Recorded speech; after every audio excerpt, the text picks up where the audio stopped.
Hello and welcome everyone. Can you guys hear me? Yeah, you all hear me good? Loud and clear. Loud and clear. Yep. All right. Welcome everybody to session number 2 of the Ashes of Creation game. So first up, Cheese is away, so I will be playing Kasim today. So we have Blockbuster filling in. So Blockbuster, if you could introduce yourself. Hello everyone, my name is Blockbuster and I'm a coordinator for Hand of Unity in the World of Warcraft Classic department. I'll be filling in for Cheese today. Okay, awesome. So as we get into this, as I've lost my bit of paper, we represent Hand of Unity, which is a multi-game community where we are focused on WoW Classic, Ashes of Creation, and many other games. This is a D&D game set in the Ashes of Creation world. However, I would like to point out we are not affiliated with Ashes of Creation or Intrepid Studios in any way whatsoever. I just really love D&D. These guys love playing D&D, and we all love Ashes. So that is why we are making this game. So now to start off, we'll do just a quick recap of the previous session. So you all met within the Ravenwood Academy. The members of the Raven Company were introduced to Adelard, who was a member of the King's Army. As well as Adelard, you were also introduced to the King's daughter, Adelaine Remon, who was leading the first public expedition into Verra, the lost world of Verra. You made your way through the Ravenwood Academy to the gate room, where a space had been set out for the gate room. You went through the Divine Gate to Verra. Upon passing through the Divine Gate, Adelard had a vision from, he presumes, his Resna, his deity Resna, the god of hope, and you made your way and you found yourself embracing this new world. There was a vast ocean at your back, and you noticed plumes of smoke from over the hill in front of you. You found the Aela encampment, which had been set up here in Verra, to be under attack by goblins and another figure which you were unable to engage and discern as to what he was doing there. After clearing the threat, you tended to the wounds of the soldiers, found a scout's map in the captain's tent, and after gathering provisions, you decided to follow the path of the larger creature previously mentioned, which got away. After about a day's travel, you bedded down for the night. Kasim set up some traps, not too well, even with the checking of his commander, Santiago. During his watch, however, Kasim thought he was tripping, seeing trees moving. He was attacked by 2 twig blights, and unable to convince his comrades that there was something in the woods, the party decided to bed down for the night in front of a singular tree which they had previously passed. Continue a journey on for the day, you noticed a pack of dogs, dog-like creatures, carrying goblins which you had previously encountered, and a wolf carrying a bigger goblinoid. And that is where we find ourselves now. In battle, with 2 shots being fired, one narrowly missing, I believe, Pong, the other hitting Kasim. Let's roll initiative, guys. If everyone could roll their initiative.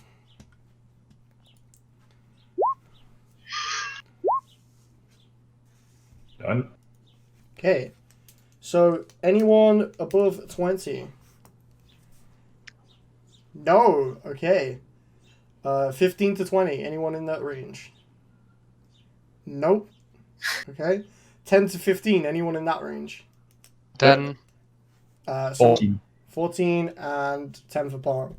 So, Santiago is on 14 and Pong is on 10. Yep. Adelard, what did you get? 2. 2. Okay. Congratulations on that, too. First roll of the night. Thank you. Always someone Starting can off strong. Could someone roll me a 1d20 for Kasim, and I will add his initiative to that. 13. Oh. 13. Yep, there you go. Okay, I'll take that roll. So Kasim is on a 20. Should have rolled up on myself. So first up is the big wolf, which is carrying the larger of the. And we'll show people this now because we do have this. We have a battle map. Hopefully everyone can see that on stream. We have riding in on the wolf the bigger humanoid, and the wolf has a movement of 50. So from where they were, they can get there. That square there. Okay, cool. So they're going to go 50. After that, it is Goblin number 2, who's on his wolf, and that wolf can go 40, so that's 10 feet back. And then straight after that, we have Kasim, who just has his crossbow ready. Can he take a shot? What's the range? 80. Yeah, he should be able to take a range. So Kasim is going to roll 1d20 plus 4 in order to hit the big guy. Yeah, hit the big guy. Kasim rolled a 23, so his damage is 1d8 plus 2. Plus 2. And max damage. Wow, Kasim is rolling good tonight. So that is 10 damage. Can you be the Unlike new last Kasim?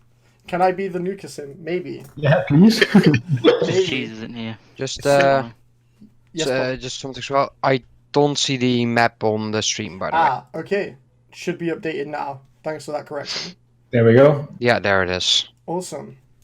So, after Kasim, we have Santiago at number 14. Way. And I will. I believe you're red, correct? They're Think about mine. 50 Fucking- feet. No, that's me. That's- You're purple? Hubble, exactly. Yeah, they're still about 50 feet, 55 feet Yeah. away from you. But I will walk halfway there with my 25 feet speed. Sure, you can move your Which character is- 25 feet. Yep. That is to 25 there. Yep. Yep. Okay, is that your turn? That is going to be my turn for this round. Pong, it is your turn, sir. You can Okay. dash. You can dash and do a double move. Huh? You can dash if you want, and you'll get right up to them, but that'll be your turn. I will not dash. Not Sure. dash, okay? I will not dash, no. Pong, your I turn. will. It yeah. is- I will cast Expeditious Retreat on myself. Sure. Just so you guys know, you're on the edge of a wooded area, and you just got to the wooded area. Failing your stealth rolls, they fired on you. So you do have the woods to your back. Okay. Yeah. So I'm casting Expeditious Okay. Retreat on myself. Expeditious Retreat is cast. I'll move behind Santiago. Sure, yeah. Is that your action? No. Yep, that will be my entire turn. Okay, after that, it is Goblin number 1's turn. Unable to do anything because his wolf is lower down in the initiative, he's just going to stay on his wolf. And then on his wolf's turn, they are going to move 40 feet into range. And that's not going to be his turn, as he's going to use his short bow on a roll, a d4. Okay, he's going to do it on you, Santiago. So that is a d20 plus 4 to hit with his short bow. Does a 15 hit your armor? That does hit. That does hit. That does hit, yeah? Okay. Yes, I have 14. Okay, so you take 1d6 plus 2 piercing damage as an arrow fires. You take 3 damage in total from that. All right. Okay, that is the Goblin 1's turn. That is Wolf's turn. It is now the big boy's turn. He unable to do anything because his wolf is at his back. He is just going to throw a javelin. And I think you are out of his 30 feet. I will just check. No, you're within his 30 feet, so it's not at disadvantage. He is going to throw... And that's 1d20 plus 4 to hit. 14, does that hit your armor class, Santiago? I am 14. Okay, beats it, so that's going to be 2d6 plus 2. You take 7 damage as his javelin spikes your arm and goes down to the ground next to you, not lodging itself in you, inside of you. And finally up, we have Adelard. How many damage hits you got so far already? I have taken 10 damage all in all.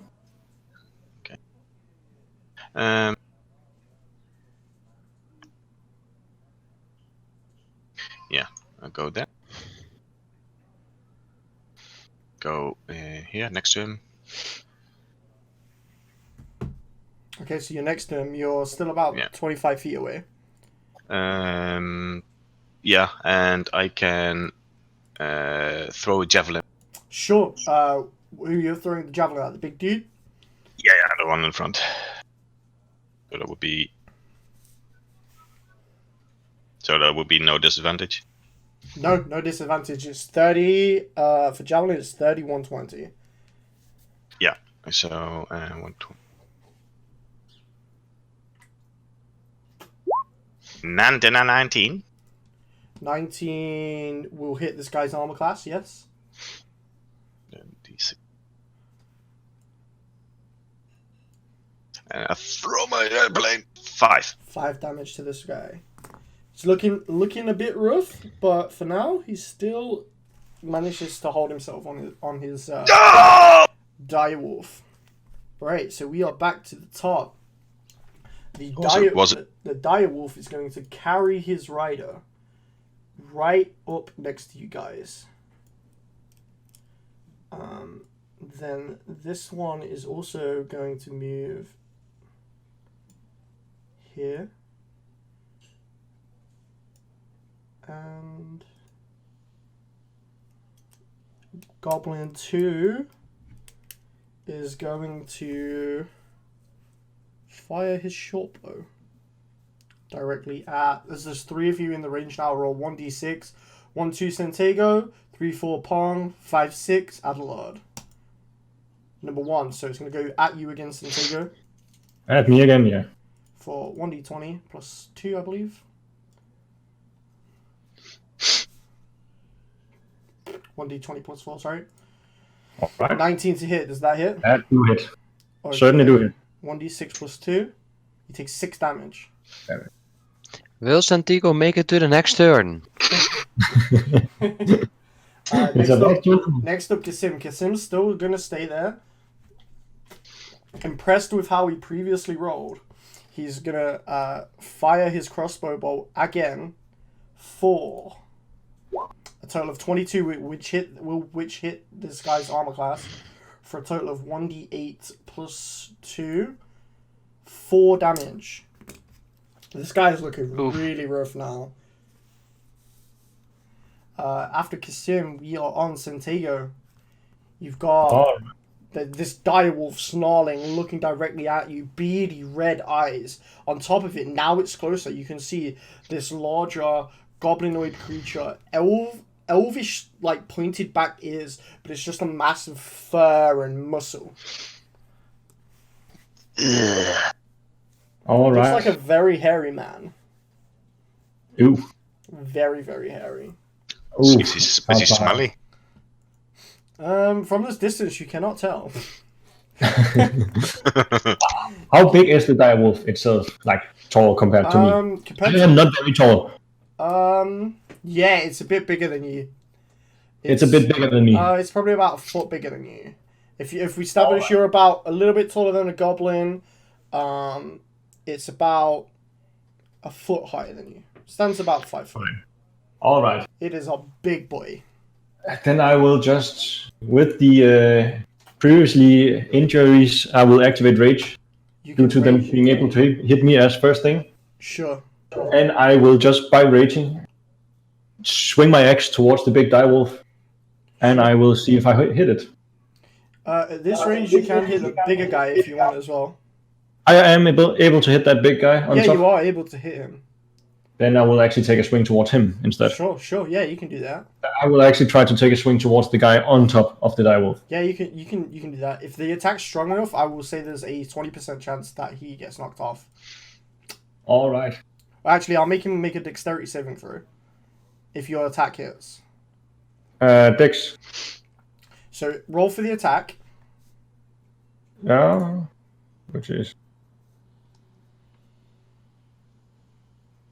Eight's not gonna hit. You go sort of like do this jump up to hit with your weapon, and he just dodges out of the way. After Santiago, we have Pong. Yes, With just wondering, is the man on the direwolf speaking at all? Or, well, he's hairy and not sure if he's man, but... Currently, no, he's not speaking. Okay. In that case, I would just like to cast Frostbite on the wolf below him. Sure. Yep, you can do that. So yeah, I will. He will need to make a Constitution save. The wolf will need to make a Constitution save, yeah? Yeah. Against... What's your DC? 13. 7 fails. Okay, then For damage. He will take... 6. Okay, that's the damage he will take, and it has a disadvantage on the next attack roll. Good to know. Right, next up is still too far away. Goblin 1 is going to come up the same distance as Goblin 2. This time, seeing that the 3 of you are fighting and engaged with his other 2 compatriots, it's going to stay and attack the one at the back, which is going to be Kasim, whose armor class currently is, I believe, 16 because he's not got a shield on. Yeah, 16 because he's not got a shield on. So that's going to be 1d20 with a short bow plus 4 to hit. 10 does not hit Cheese. So the goblin fires his arrow and it misses and it hits one of the trees. After that, we have the big guy. The big guy now is going to jump off of the wolf. Use this movement to jump off. And yeah, he's going to jump off this side and he's going to move forward 5, 10, 15, and he's going to attack you, Pong, with his Morning Star. Sorry, what were you saying, Santiago? Is that out of range for me, or because opportunity due to him moving backwards to Pong that's right behind me? Since he jumps off. He does move out the 5-foot range, jumping off that. So yeah, I would say you do get an attack of opportunity, but at disadvantage because you're on the other side of the wolf, and the wolf is big. So it's 2d20. Take the lowest. 2d20s. And take the lowest. That says 3, so it does not hit. 3 does not hit. He's going to come up to you and attack you with his Morning Star, which now you can see this big, massive metal iron club with prongs and stuff off a ball in the center. He's going to attack you for 1d20 plus 4. 8. He goes to swing and misses. That is his action. After him, Goblin 1's just been... It's Adelard, finally. Yeah, finally. I move one forward. And from here I can attack Goblin number 2, I think. Yeah, sure. With my polearm. I'm going to do that. I notice looking at this now, this goblin is a bit different to the other 2. He's wearing different clothing. And you can see this. 24 does hit. Roll for damage.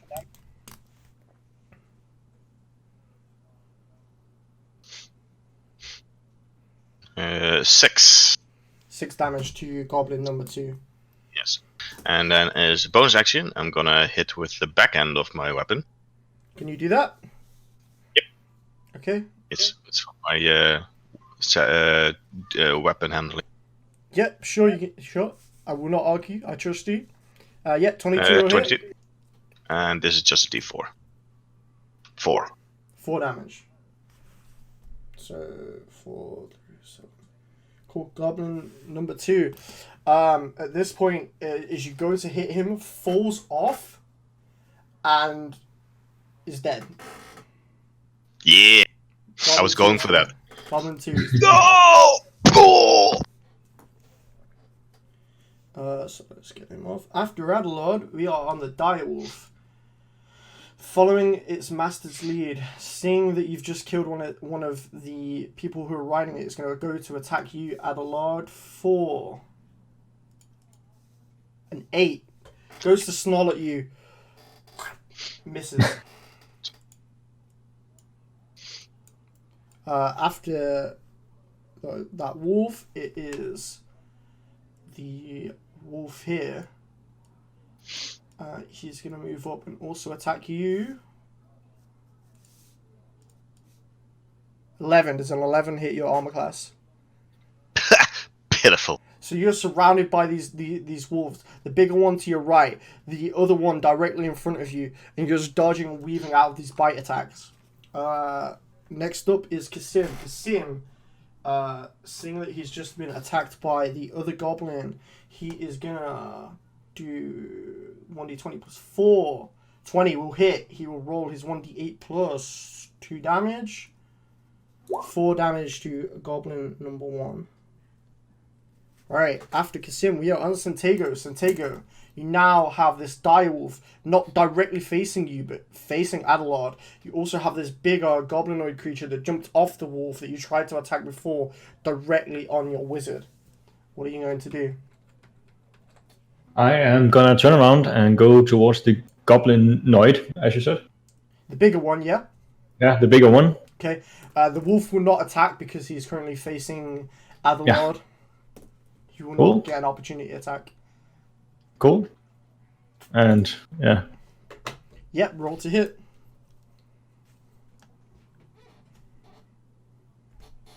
17. 17. Just hits. Roll for damage. Nice. And... Big damage. One is... Big damage, no whammies. So, and roll. Oh, plus a 2 on top of that. No, I forgot the rage. Plus. Rage adds 2, so that's 8 total. Yeah, that's 8 total.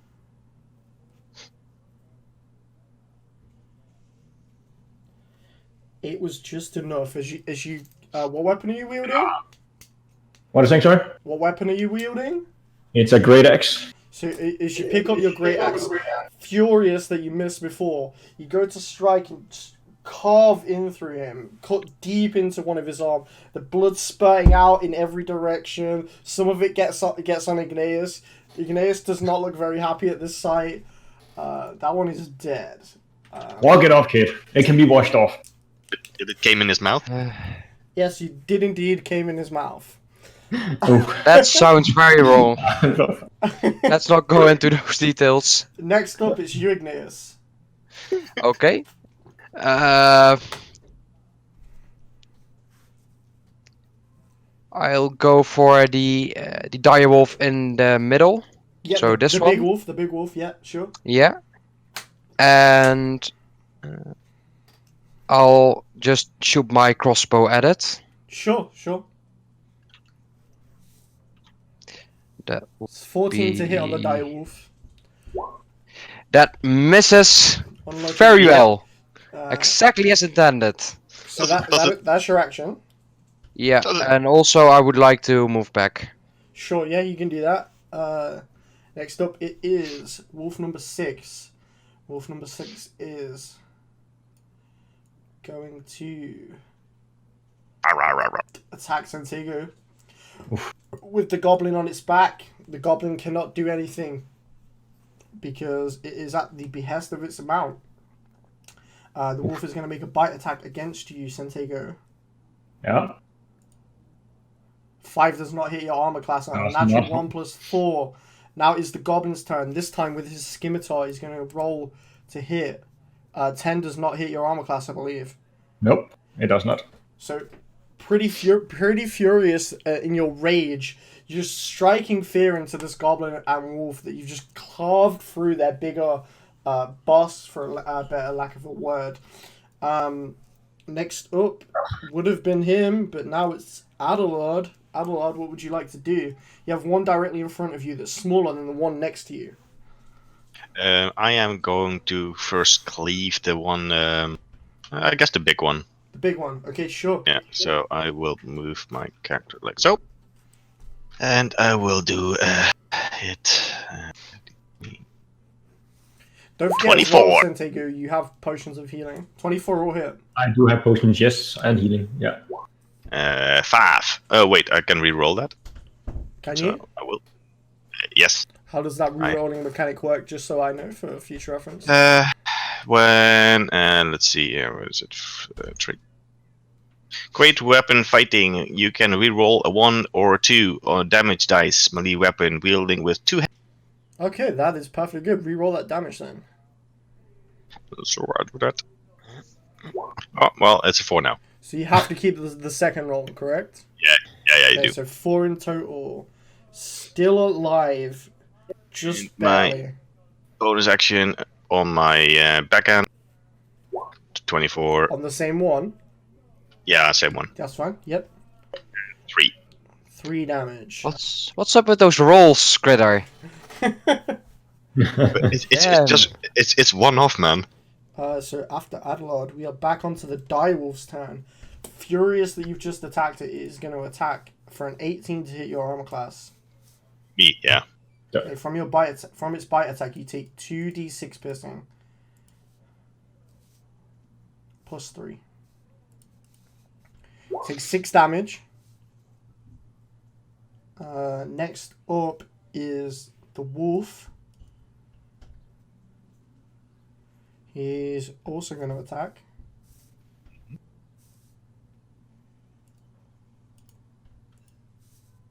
Sorry, I'm just looking at the statistics here. Still plus 4 to hit. The first one, didn't he have disadvantage on attack rolls? No, only for his attack. The first attack after.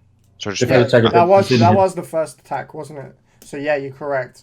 Was it? Yeah. So okay, I thought he let already me reroll the d20. So the first one was 12. Would a 12 hit your armor class? No. So you take back that 6 damage you just took, and then the wolf's going to attack you as well for 22. That's directly in front of you. Yeah, that did. Okay. Keep reminding me about that because I will forget because I have a lot to manage. So this time you take 2d4 plus 2. Take 8 damage from the wolf directly in front of you. So in the grand scheme of things, you saw it save 2 damage. Yeah, hey man, it could have been even worse.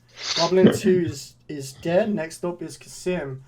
Seeing Pong, Igneous standing next to him, he is going to move forward 5, 10, 15, 20, 25. Finally growing some balls. 30, Good job. 30. I think 30 is his movement. And he's going to swing with his both daggers against the goblin that's next to him. So the first one hits, the second one misses. The first one's damage is a minimum of 4. So that one just dies dead because it was on 3 HP. Awesome. That's good to know. Good to know. After Kasim, we got Sentego. As this goblin in front of you dies from Kasim's superior muscle, intellect, and prowess. First of all, Kasim, finally you joined like a man and in the melee. What do you mean, man? I was just fighting rage. I told That's you all pretty right over convincing, again. You're fighting in face-to-face combat. Yeah, I almost died last night. Let's just talk about this later. Alright, let's talk when we're done with this. And then I calm down a bit and basically pull out a potion of healing and chuck that one. Sure, 2d4 plus 2 for your potion of healing. And that wasn't just a single d4. No, it's 2d4 plus 2. Oh, That's just a bonus action on Butter's house rules. On my house rules, that's a bonus action, yes. plus 2 roll. There we go, 9. 9 healing, and you still have your action. Nice. And the reason that I do that is because I assume you've got your healing potions on your belt, so you can choke one as part of the bonus action. Yeah, that was right, yeah. So yeah, you've still got your action. You've got the direwolf, big and massive direwolf. Currently his stinky ass butt is right next to your face. Yeah, I will just face my, I don't know if it's like directly to my left as it seems like. Yeah, it's directly to your left. Directly go for that one and just take a huge swing just like as I turn. Sure. So let's see if I can hit it. 8. 8 to hit will miss. Throw the flask and does in one swing, not really mentioning where it is, trying to swing and misses the wolf completely. Igneous, it is your turn, sir. Okay. I'll cast a firebolt on this one. Which one? That goblin's On dead. the sorry. That goblin's dead. I forgot to remove. All the goblins and all. It's just the wolves left now. Gotcha. Then I'll change target to the big dire wolf. Big dire wolf. Yeah, you can do that.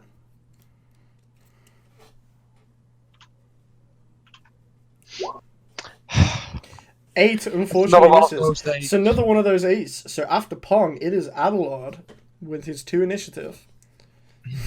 Yeah. I'm gonna hit the wolf again. The one in front of you, or the one to the right? Well, I'm facing the dire wolf, so that one. Okay, sure. 11 misses. 11 misses. Okay. Armor class of dire wolf is 14. Yeah. I only tell you that because you're just going around the right number. Really. I'm gonna probably use my healing potion. For your bonus action, yeah? Sure. So after Adelard, it is the dire wolf and then the wolf's turn. I'm just gonna roll for both. So as the wolf goes to hit Adelard, a 14, does that hit? No. Die wolf now is going to go and attack you. Natural 20 plus 5, 25, so that definitely hits. And the damage is 2d6 plus 3. Doubled. 12. Sorry, no. It's the dice, it's not the modifier, so it's 4 plus 5. Which is 9. 9 doubled is 18. Plus 3. 21 damage. Yeah, I'm done. You're down, okay. And that's the wolf and the dire wolf. But just a question now. The first one goes as the big one or the small one? The small one. The small one. They have the same initiative, yeah? I did it out of order. It should have done the big one first. But I did it. Right. I did it out because it was just easier on Roll20 to do it that way. Right. After they have been, it is Kasim. Kasim will, not really knowing Adelard.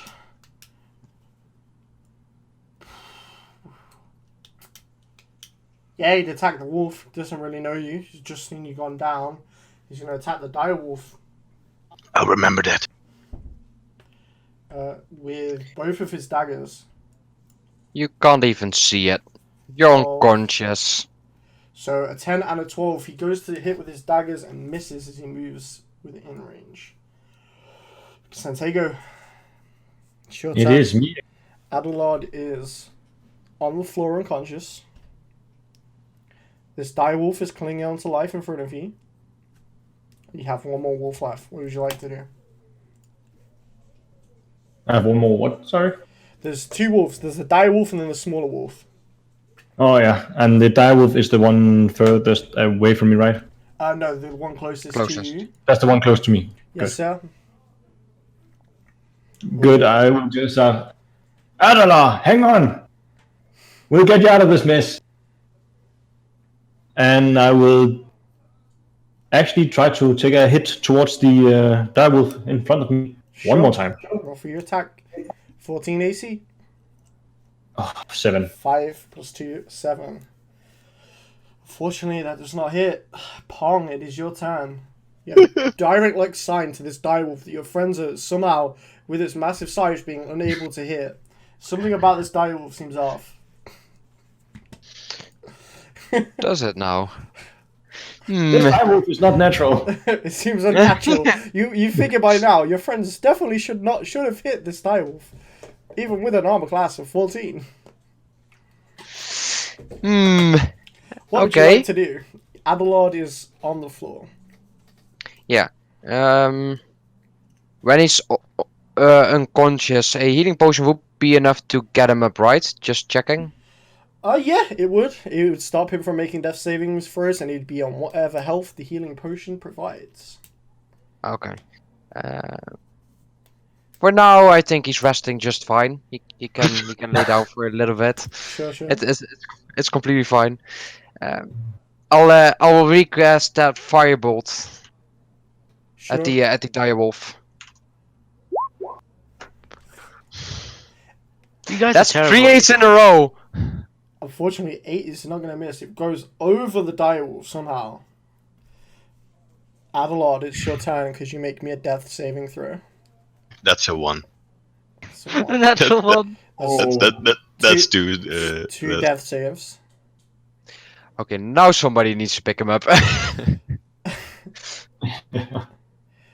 Direwolf, seeing Adelard go down, is going to turn around and it's going to attack you, Sentego. Yeah.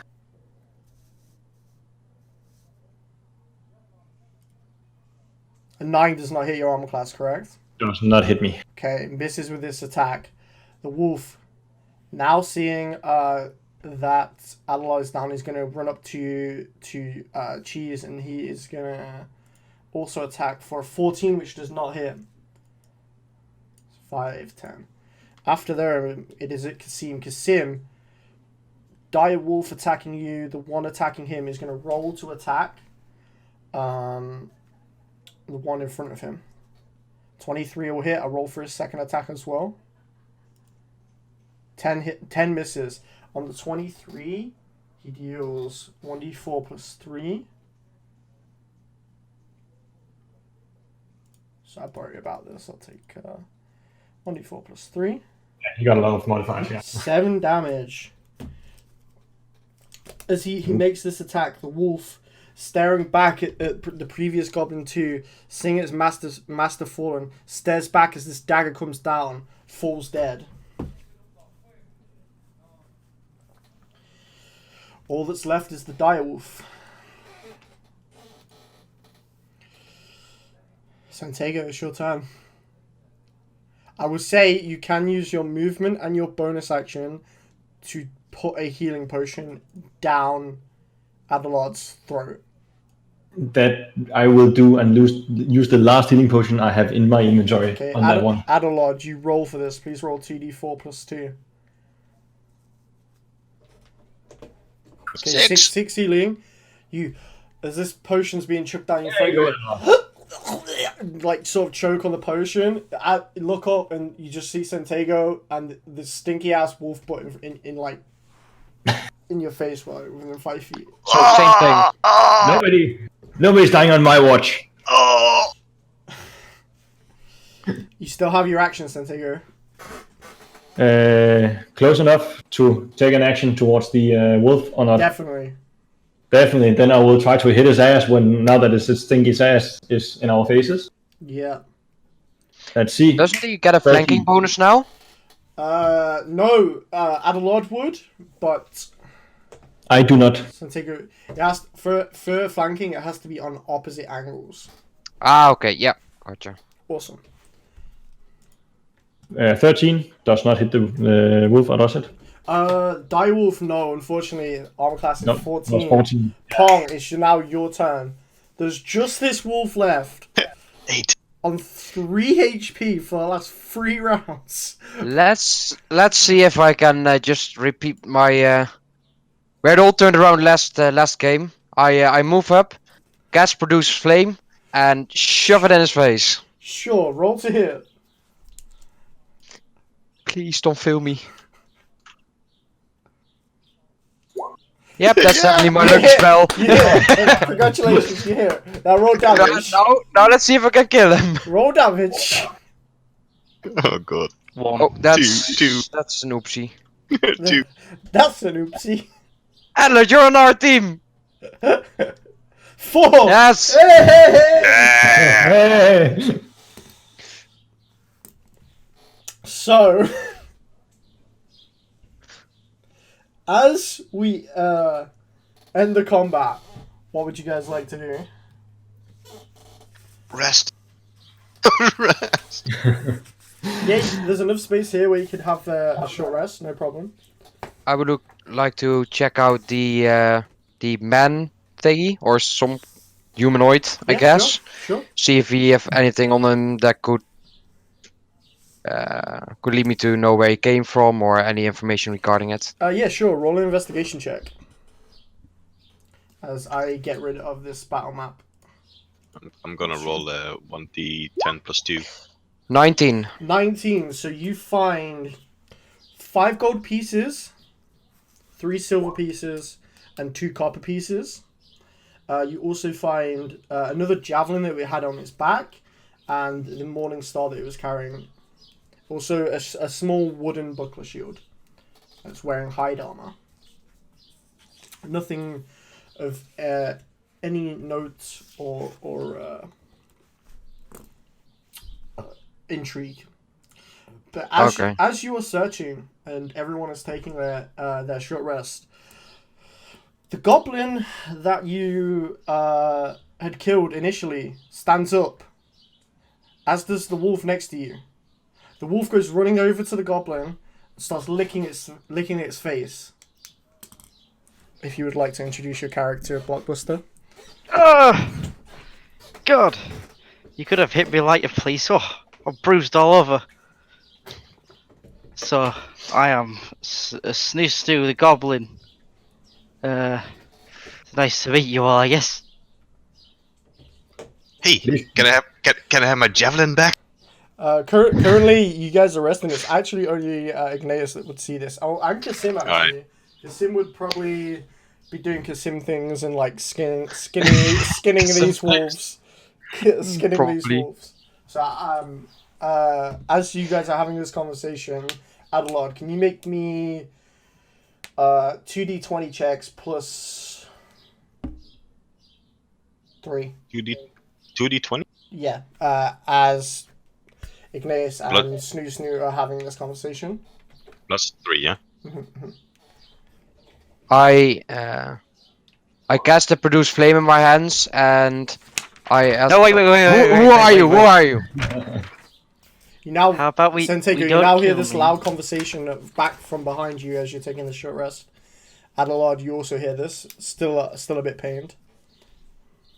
Gonna turn around and seeing Ignatius lighting a fire and the unknown goblin to me currently just trying to get him not to use anything while stating and like, what's going on over there? What's happening here?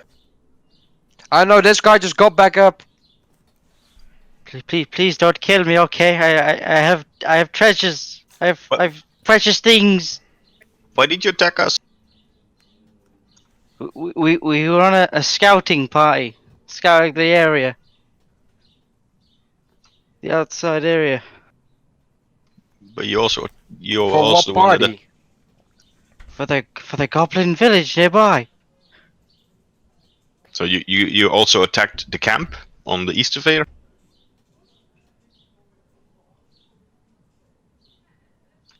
We might have done.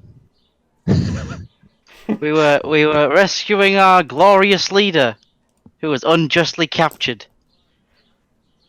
So that's what we were doing. There weren't any goblins captured at the camp, were there? I ask Sentigo and Adelard. Not to my knowledge, no. Not of what I've found out so far about anything. I mean, Wasn't there something about it, something we didn't find or something someone tried to say to us, but I didn't see any captured goblins around. I don't know, I was too busy giving orders to left and right to get the camp, so I don't know if there's any prisoners in a prison somewhere. I move over closer, towering over him and say, now the truth. Okay. The ones with me, they were bad people. Okay, they did bad things in the Goblin Town. We goblins we were all right. Okay, and I was hiding amongst them to aid in Waxholm. Aid in what? In Waxholm, the Goblin Cobalt settlement. Okay. That I've never heard about. See, it's a new place. It's City of Union. Do I sense any ulterior motive? You can roll an insight check.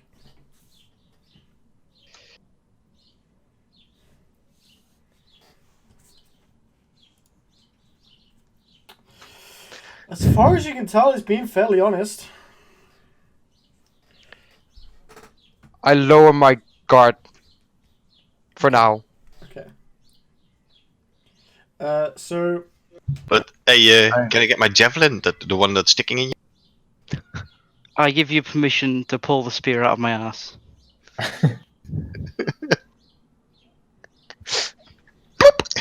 So listen, guys. I need some help. To rescue my leader, right? Who has been imprisoned unjustly. Okay. What leader? We didn't see anyone. What kind of leader are we talking about here? How the leader unjustly? of the goblins and the kobolds. Right. He's the leader of this, well, was the leader of the goblin settlement Waxholm, and I need help to free him because he's with Ruben. So, Ruben? yes. Who's Ruben you're talking about? everyone can roll a history Why check have if you you captured want. your leader? Oh god. Initiative? No, you can roll a history check if you'd like to Oh. try and remember. History. Ruben. I also heard initiative. I was like, oh no. No. I should have killed him after all. History check. 23. Natural 20. Okay, so none 23. of your rolls matter because Adelard rolled a natural 20. Yeah, Adelard, Same here. you remember hearing the name Ruben around camp, talking to the soldiers. Actually, I'll keep your roll, Pong, of 23. But yeah, so Adelard, do you remember talking to the soldiers, asking them about what happened here? Because you did not see it, but they said that Ruben was their captain. And that he was dead. Pong, you know that because you raided his tent, that the captain was the guy whose tent you went into, who was dead on the floor outside the caverns. I'll relate. Outside the tent, because only Kasim, Igneus, and Santiago actually saw the body, because Adelard was helping looking for his lady and helping the soldiers. He didn't actually see the body. Well, I will relay back what I know about this Ruben, what I heard in the camp, to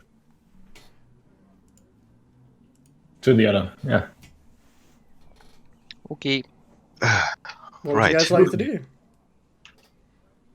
Well, where's your camp then? I know a trail up there. I can take you there. I just need help saving him, and I need help killing a certain bugbear. I have a secret entrance to the settlement. Killing? What kind of killing are we talking about? Killing as in removing his head from his body. Would that help? His name is Duvak. Right.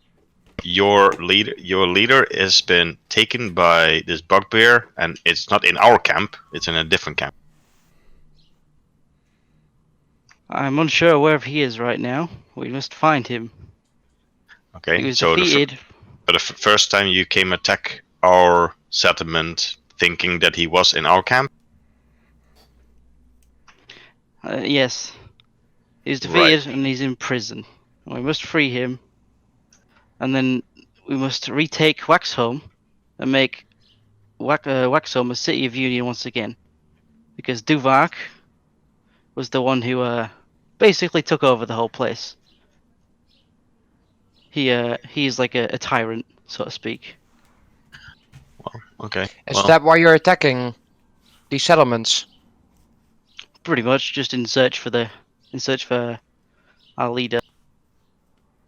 So yeah, I want you all to help me, please. That'd be very much grateful. And what is in it for us? Well, I know all the secret tunnels around Waxholm. You said something about great treasures earlier. Or treasures in general. Yes, Duvak is the tyrant who took over Waxholm. He has many treasures, many great weapons, many strong armors, and lots of coin. Free for the pillaging, because he is a bad man, and I also want treasures as well, but, I'm willing to give some to you guys as reward for helping. Alright, well, give us a moment and we have to talk with ourselves. And, kind of walk away, see if the others follow. I do follow up on that one, agreeing that we need to talk together. Sure. So you get some space around this small little camp that you've set up here just to take a short rest. The goblin is staying out of the way with his smaller wolf next to him, and the wolf's just sitting there like panting and like licking the goblin's face. You are free to talk among yourselves. So, what do you think? Something seems off about this. I thought he seemed pretty genuine. Well, do I recall, because now that I recall that it was actually Ruben's body that we saw in that one, at least supposedly being Ruben's body. You saw a body. Yeah, exactly. Like, it was identified to you as the Captain Ruben. The soldier which you talked to there seemed pretty distraught, like when this person spoke. ripped off, like, set up. all right. So the guy that was died there in the camp, that was Ruben, right? I That didn't was see. supposedly what was said to us. Right. Supposedly it was Ruben. Right. Yeah, I didn't see that. Okay. I really think it was Ruben. You have no idea about this body, Adelard, because you were looking for your Lady Adelaine, and you were also helping heal the soldiers and deal with the tents. I do think there's truth to his statement. I think that could have very well been Captain. Who's this Ruben then? It was supposedly the captain of the encampment before. I didn't see Supposedly was that which body we saw, but was it then? Of course, I didn't know the guy. It was At this point, Kasim speaks up. Yeah, he was the dumbass who was given a brief and he got stabbed in the back. Oh, yeah, we didn't. It was kind of weird because we knew there was a captain, but we never saw the captain, and so thought maybe he ran away or something. I think it's safe to assume at least that much is true. So something seems off. Right. Okay. Well, I mean, so there you're the in charge here, so I guess your say is fine. But as I've been saying for the last 400 years... Santego, you can roll an insight check if you want, because you were talking to this goblin. I think Critter was as well, so you can both roll insight checks. Let me just check my insight modifier. It is Pong's 6 insight checks the sounds. Wow. Yeah, that isn't gonna help. So Adelard rolled an 8 and Santego rolled a 1. As far as you're concerned, the goblin seems pretty truthful. Alright, well. Like, he's very genuine. There's definitely merit to his story, but you're unsure. Like, Santego, you're particularly unsure, because you definitely saw this body, and it was identified as the captain of the guard, Ruben. Yeah. Alright. There's merit to his story, but something doesn't add up, because there's a body... Something doesn't add up, but no venture, no gain. Yeah. Alright, Captain. It's on you, man. So, Kasim, follow up. And don't be too overconfident in this good fight you had this time. Yeah, it's alright. I got a couple of wolf ears, some wolf teeth, some goblin ears. That'll be useful later. Good. That's what I'd like to hear. Alright. So what do you think? I don't know. Well, I'm here to follow you. That were my orders. Good. Let's go back to the goblin and see what he can. Maybe want to go around. You see these guys talking. You're staying your distance because you need the help. They're coming over to you, and Santego, taking the lead, says, "So, goblin, what is your name first of all? We never gotten that part. I never gotten that part down. What the hell was your name?" This one's name's Snoo Snoo. Snoo. Kasim packs up. Snoo Snoo. What a stupid name. That's the weirdest name I've heard in a long, many 200 years. But then again, I wouldn't say anything. how does Snoo look like? Snoo. Oh, me. Snoosu, What from is- what I can remember of your description, just a regular goblin. Sort of like, instead of all the other goblins have pointed up here, this one's are pointed to the side. They're a bit chewed and like gnawed at the side. Black, where goblins don't usually have hair, Snoo actually has hair. There's little tufts of black, but in the black you can see these small little hints of purple, like some tint to it. I'm a bit sorry, but I keep picturing a South Park character in my head. Whatever you picture is what you picture, but that is That outfit. that is what Snoo looks like. Please don't start humping. All right, Snoo, show us the way, I guess. Yes, sir. Okay, I'll lead them on the way then. Let's go. Is your wolf coming with you? Of course he is. I'll sit Alright. on him. I will send you a screenshot of your wolf stats as we progress. So as you do that, what is the marching order going forward? Who's I'm guessing I'm following Snoozu up because he do seem to know the way, so I'm following tight behind him, even though I have short legs. Okay. Yeah. See Snoo getting on onto your wolf. I am. I mount my wolf. Okay, you mount your wolf. Then it's Santiago. And then who's after Santiago? I'll put Kasim at the back because Cheese is not here. I'll go after Santiago. Okay, and Yeah, then and then I'll go. Adelard, yeah? Yeah, fine. Alright. So, if you'll remember from before, you were a bit of ways off. It's probably good hour, 2 hours travel until you reach the base of this massive mountain range that spans south and north. It's directly west of you, and it just goes on for miles. You can't even see where the peak ends. The mountain range ends, and the peaks. Some of them they go 200-300 feet in the air. Some go above the clouds. You cannot see above the peaks. You find yourself still on the outskirts of this wooded area that you attempt to try and hide in as this party of goblins were coming towards you. Now around 700-800 feet from the base of the tower, you can see of the base of the mountain range into the mountain range. Jetting out is these carved wooden barricades in a oval circular formation that seems to be some sort of defensible area. This is the city of Waxholm. As the goblin Snoo is leading you a bit further south of the mountain range, there's a indent on one of the base of the mountain range where a cave has clearly been sealed with some sort of door. As you press the indent in, it moves forward, it goes onto the floor.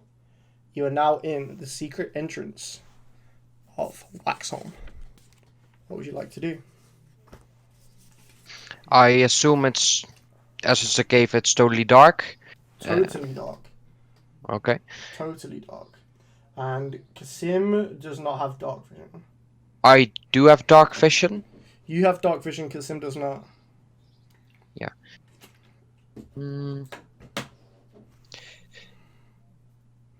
Oh.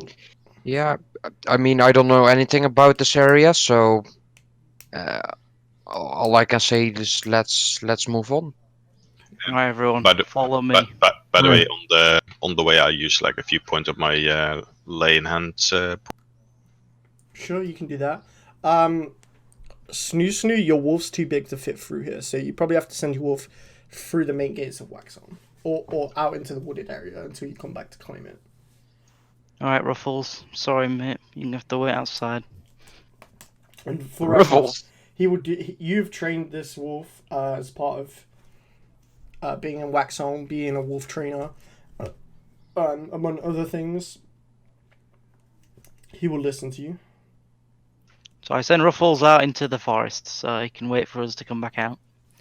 Okay, so as you make your way through, Who's at the front? Snoo. Have you got dark vision? I do. And Santego. There's enough. I do. There's enough room in here for you to go 2 by 2. But Santego, do you have dark vision? I do have dark vision as well. Yeah. Okay, so Adelard, you don't, correct? No, I'm a human. Okay, so Kasim pops his hand on your shoulder, Igneous, sort of like so he can use you as a guide, and Adelard will pop his hand onto you, Santego, so that way you can guide them through. I'm behind Santiago though, right? Yeah, Kasim's behind you, Adelard's next to you. So yeah. Oh, okay, yeah. So like, yeah. So essentially, Santiago's in the middle, Snoosu's a bit further forward. Then it's Adelard. Might want to do that on the battle map. Yeah. Good point. Yeah. Good point. I think I know what it is. Yeah. So Santiago, you are what, purple? I am Yes. purple. Yes. So it's essentially like this. Do. And Santiago's like in the middle of you two. Yeah, okay, yeah. Like Sim's got his back on your shoulder. Adelard's got his back on My shoulder. Yeah. Santiago's shoulder. So Santiago, can you make me a perception check? Perception check. Yeah. Of course I can do that.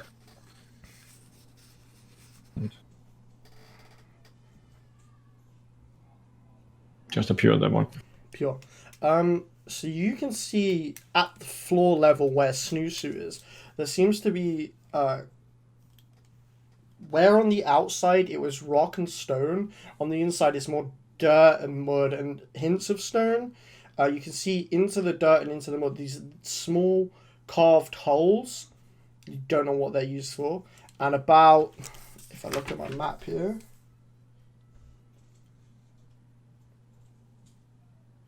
just at your 60 feet of dark vision, you can see a like the edge of the wall, and it looks like it goes into another passage that way. Into the right passage. Yeah, so there's the passage straight ahead, and there's the passage. Looks like there's a passage to the right as well. Snoo. Yes. You these trails. Do they have traps or anything? They're safe. There are some traps further down. You know as where far they as are. I can remember. Haven't been down here in a long time. I've only been down here once. And you first say that now. Look, I'm a goblin. I forget things sometimes. Okay. Well, All right, you know, guys. keep an eye out. And try not to trigger anything, especially you, because you're not very good with traps as far as we've seen. I could test. Actually, DM, do I see these holes as well? I do assume so. You can roll a perception check to see so, unless Santiago is pointing it out to you. Well, I do point out that there are small holes that it might fall in. And yeah, I don't know. with your dark vision, you can see it. Adelard, Kasim, no chance. So basically, I'm just informing that there's small holes in the ground. I'd say I could check whether or not these holes might be a trap of some sort. If you all move aside a bit. That would be a good idea. To be honest. Step where? Left, right? I don't know. Wherever you want, where you think it's safe. Because honestly, I can't see anything. All I right, can't see anything. Just keep hold, and we'll go a bit to the right. Oh, thank you. Igneous, don't leave me. I cannot see, man. Yeah, Sim, go on. Grab hold of to your bit to the right. That's Adelard, right? A bit to his right. So I cast Mage Hand and send it down the hole. Okay, it goes. How far can you move, Mage Hand? 30 feet. 30 feet. Okay, it goes 30 feet. What are you hoping will happen? I'm hoping either it disappears, meaning it's incredibly deep, but nothing down below, or I maybe hope I can feel spikes or something triggers. Nothing triggers from the Mage Hand, but you do hear from the right passageway footsteps loud footsteps. Okay, so everybody hears it. Yeah. That's stealth.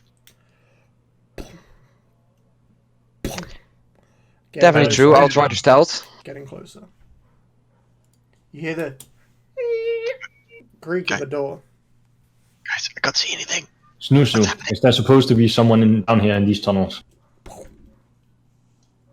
There may have been a guardian. Stu doesn't remember. My stealth was shit. You can roll a history check if you want, as it's getting closer. I can. If I have time besides the stealth attempt, I'll prepare myself and cast a fireball as soon as something comes into my vision. Okay. Snooze, do you want to roll a history check? Natural 20. Yeah, you remember what's Nice. down here. Down here is the half ogre named Tog. Tog used to be the former champion of Bones in the fighting pits here in Waxholm. He was defeated by Duvak's second in command, Orexit, which is now dead, defeated by the party. Essentially, Tog is just been down here recovering from being attacked. He's friendly towards you and those of Unk Gek's faction. Does not like Duvak in their faction.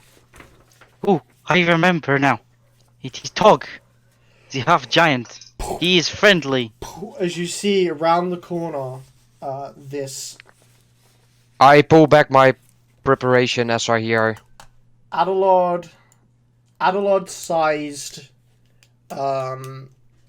humanoid with thick, leathery skin, sort of like Shrek. He's got like a waistcoat on and like and like leather bottoms. Essentially, he looks like Shrek, but instead of where Shrek is green, he's got more of a brownish, greyish skin color. He comes around the corner and sees Snoo. It's like, "Hey, Snoo. Hey Toggy, how you doing? I'm okay." And then he looks Look. around the rest of you. Who are these? I brought some friends. They're gonna help us defeat Duvak, and we're gonna save Ungek, and we're gonna restore this place to greatness. Okay. Can you help us, Tog? As he turns around, do you say this? He says, Can I persuade him to help us? you can try. Alright, I'm gonna do that. Tog, we need your help to defeat Duvak. Can you help us? Roll me a persuasion check. What's my persuasion? 1.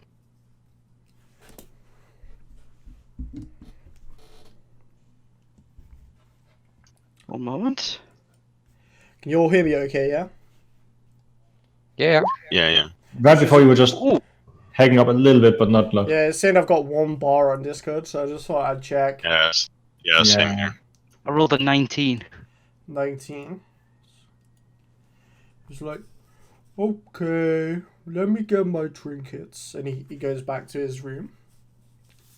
What would you guys like to do? We have a big friend now.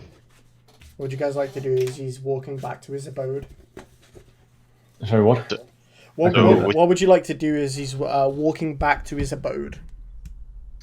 I'll Susu, when we come out of this secret passage, what can we expect?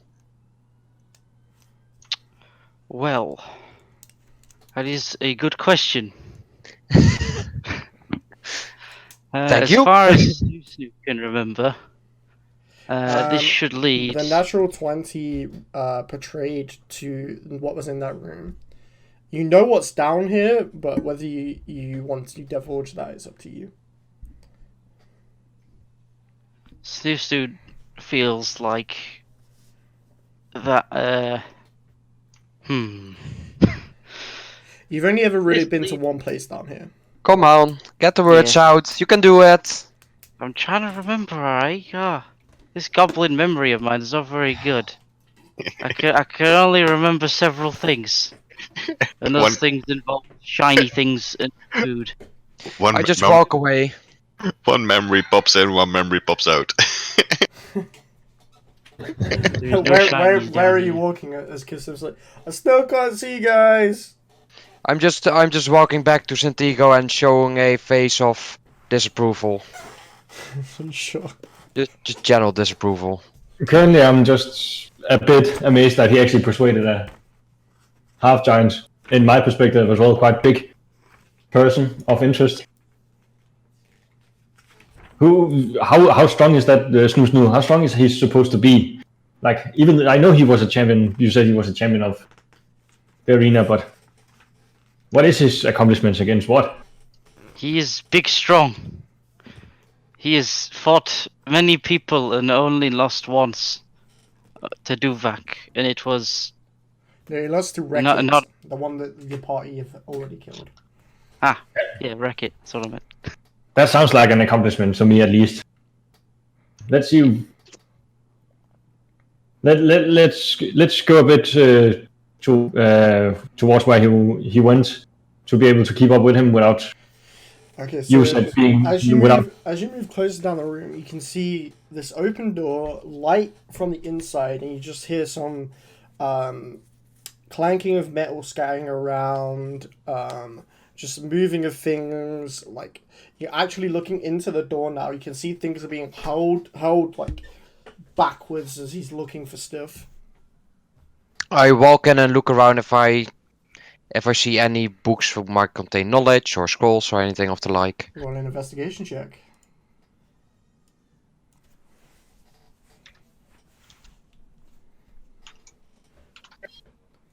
I can actually Done. see that light. Yeah, you can see the light. Kasim's still in the hallway, not sure of where any of you guys are. Guys, don't leave me. Wait, if we abandon him here, does that mean he won't be coming back? Oh, please. All I'm saying is you'll have one last person to fight with you. Oh. Anyway, yeah, at large. Shouting towards Kasim. Kasim, get over here. Sparkling. Do you shout this? Or like light voice, not shout, but like in a bit That- higher voice. That's a bit too late. Okay. I'm not whispering. I'm not talking like as we do now. I just like raise my voice a bit, but like. Okay. Did I find anything in the room, by the way, with it done?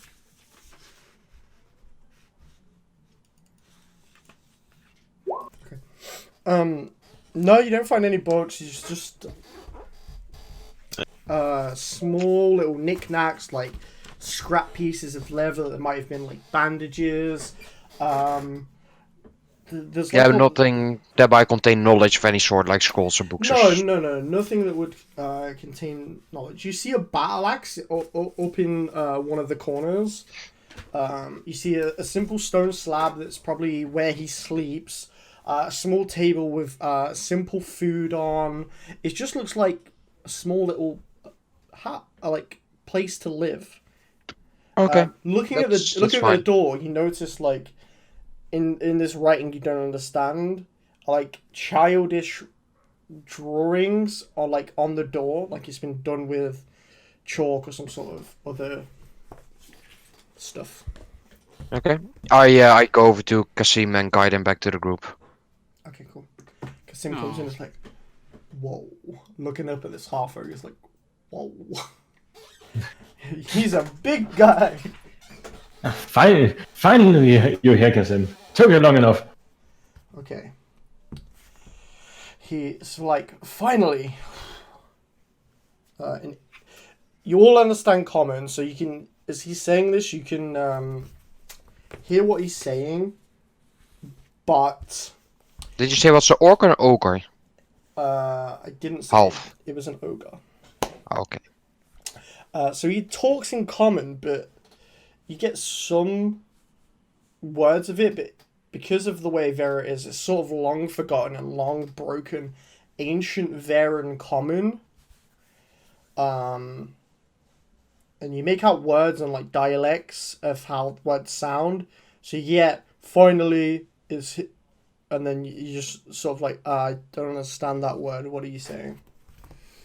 And he's like, he pulls out this small sphere of thick glass, and he says, "Sunlight," and the sphere glows immediately with bright light. He has a drift globe. Oh, shiny. Everyone can see now within the room properly. Where there was only small light in little torches, everyone can now see it. It is bright in here. What do you guys So like it's to do? just this room, or Oh, just like- this room. Essentially, this is a drift globe. It lights. Let me get it back up on here. But he has this globe. That's a small glass sphere. How do you spell that? Or DRIFT globe. It's a small sphere of thick glass which weighs 1 pound, and if you are within 60 feet of it, you can speak its command word and cause it to emanate light or daylight spell. Once used, the daylight effect can't be used again until your next turn. You can speak another command word as an action to make the new illuminated globe rise into the air and float no more than 5 feet off the ground. The globe hovers in its way until you or another creature grasps it. If you move more than 60 feet away from the hovering globe, it follows you. all right. So, he's going to follow you, snooze there. What would you like to do? What's new? Which way is it now? Follow me. I lead the way. There's just the main passage that you guys came through.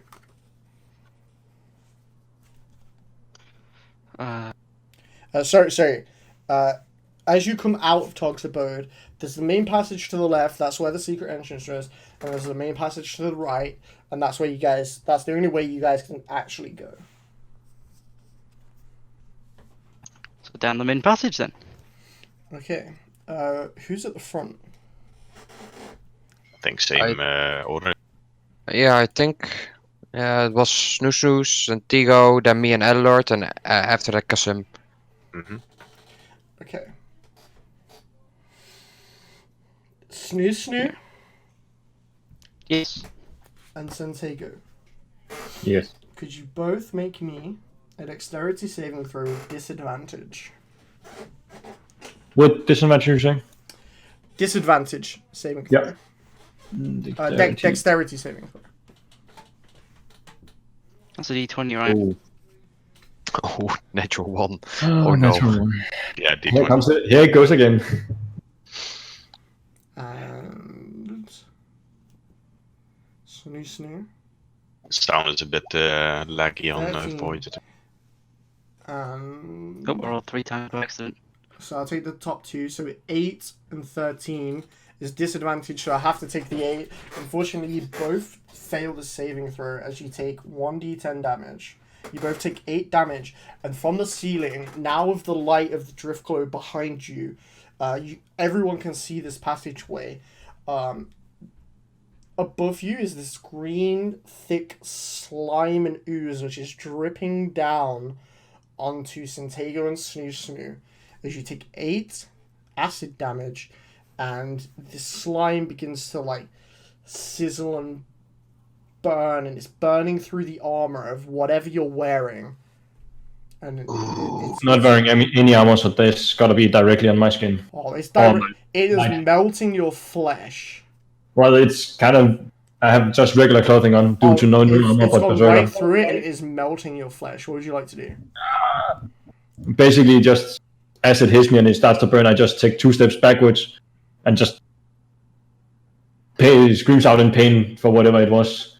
Like, what is this, guys? It's still on you, and it's still burning. It's a trap! Snoo! still on you, and you're both burning.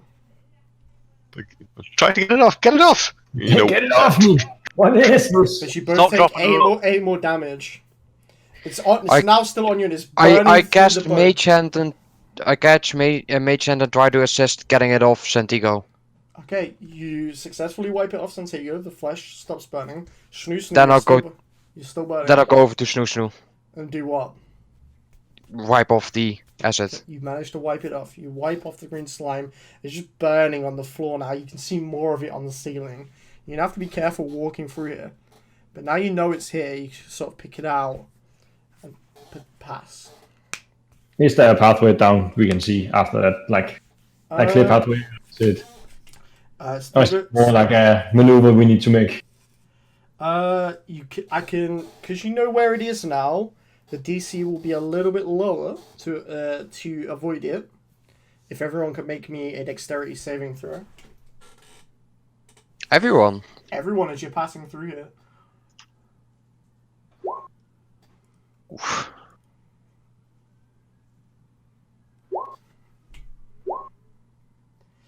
Everyone but Adelard managed to avoid this green slime as more of it drips down onto you, Adelard. You take 2 damage, and this acidic slime is burning through whatever armor you're wearing. okay, I'm trying to get it off as fast as I can. Easy enough to wipe off. You sort of use your gauntlets to like get off. Yeah, stupid yeah, slime. yeah. And you all manage So to that- push through past the slime. So, Do we that take any acid- damage? Sorry. No one takes any damage but Okay. Adelard, because everyone managed to avoid the slime as it's stripping down. Yeah. Adelard avoids some of it, but then a little bit of it just catches him as he's making Okay. his way past these patches of slime on the ceiling. Now, as you're pushing past the slime, you hear the of like wolves further ahead in the passage. Growls and snarls like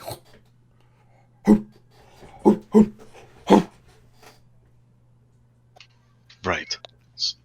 Is this a wolf's den? Is there another wolf wolf there? pens. it's coming as you push past the slime. Again, there's the passage straight ahead. Everyone can see this because of the glow. There's a passage to the left and a passage to the right. You can't currently make out where the sound is coming from. What would Just everyone check- like to do? Just checking before I just that acid that dropped on us. That was 8 points of damage twice on me, wasn't it? Yes. I'll just. Ooh. It was twice, yes. So I have 1 HP. Okay. And I'm on 4. 4? Well, you didn't use 4. your healing. I can see. I did. I can see Snoozu's hurt quite badly, so I go over and cast Mage Armor on him. Kasim will give a potion of healing to his leader, Santiago. So you have a potion of healing if you want to use it. That I will use straight away and thank Kasim for his providence now that I ended up using the last one on Adalar. So, for you, Susu, your AC is now 13 plus your dexterity modifier for the next 8 hours. Ah. Okay. And as this barking and snarling and growling is getting louder, that's where we're going to take a 10-minute break. Okay, everybody, welcome back. We're gonna crack on a little bit earlier than our break intended because everyone's here. You all can hear me. Everything's good. It's all good. Right, Yeah, so better. Awesome. Now, could everybody please roll for initiative? As I add some tokens on here. Oh, that was a D4 I accidentally rolled. Fuck's sake. Didn't make it better.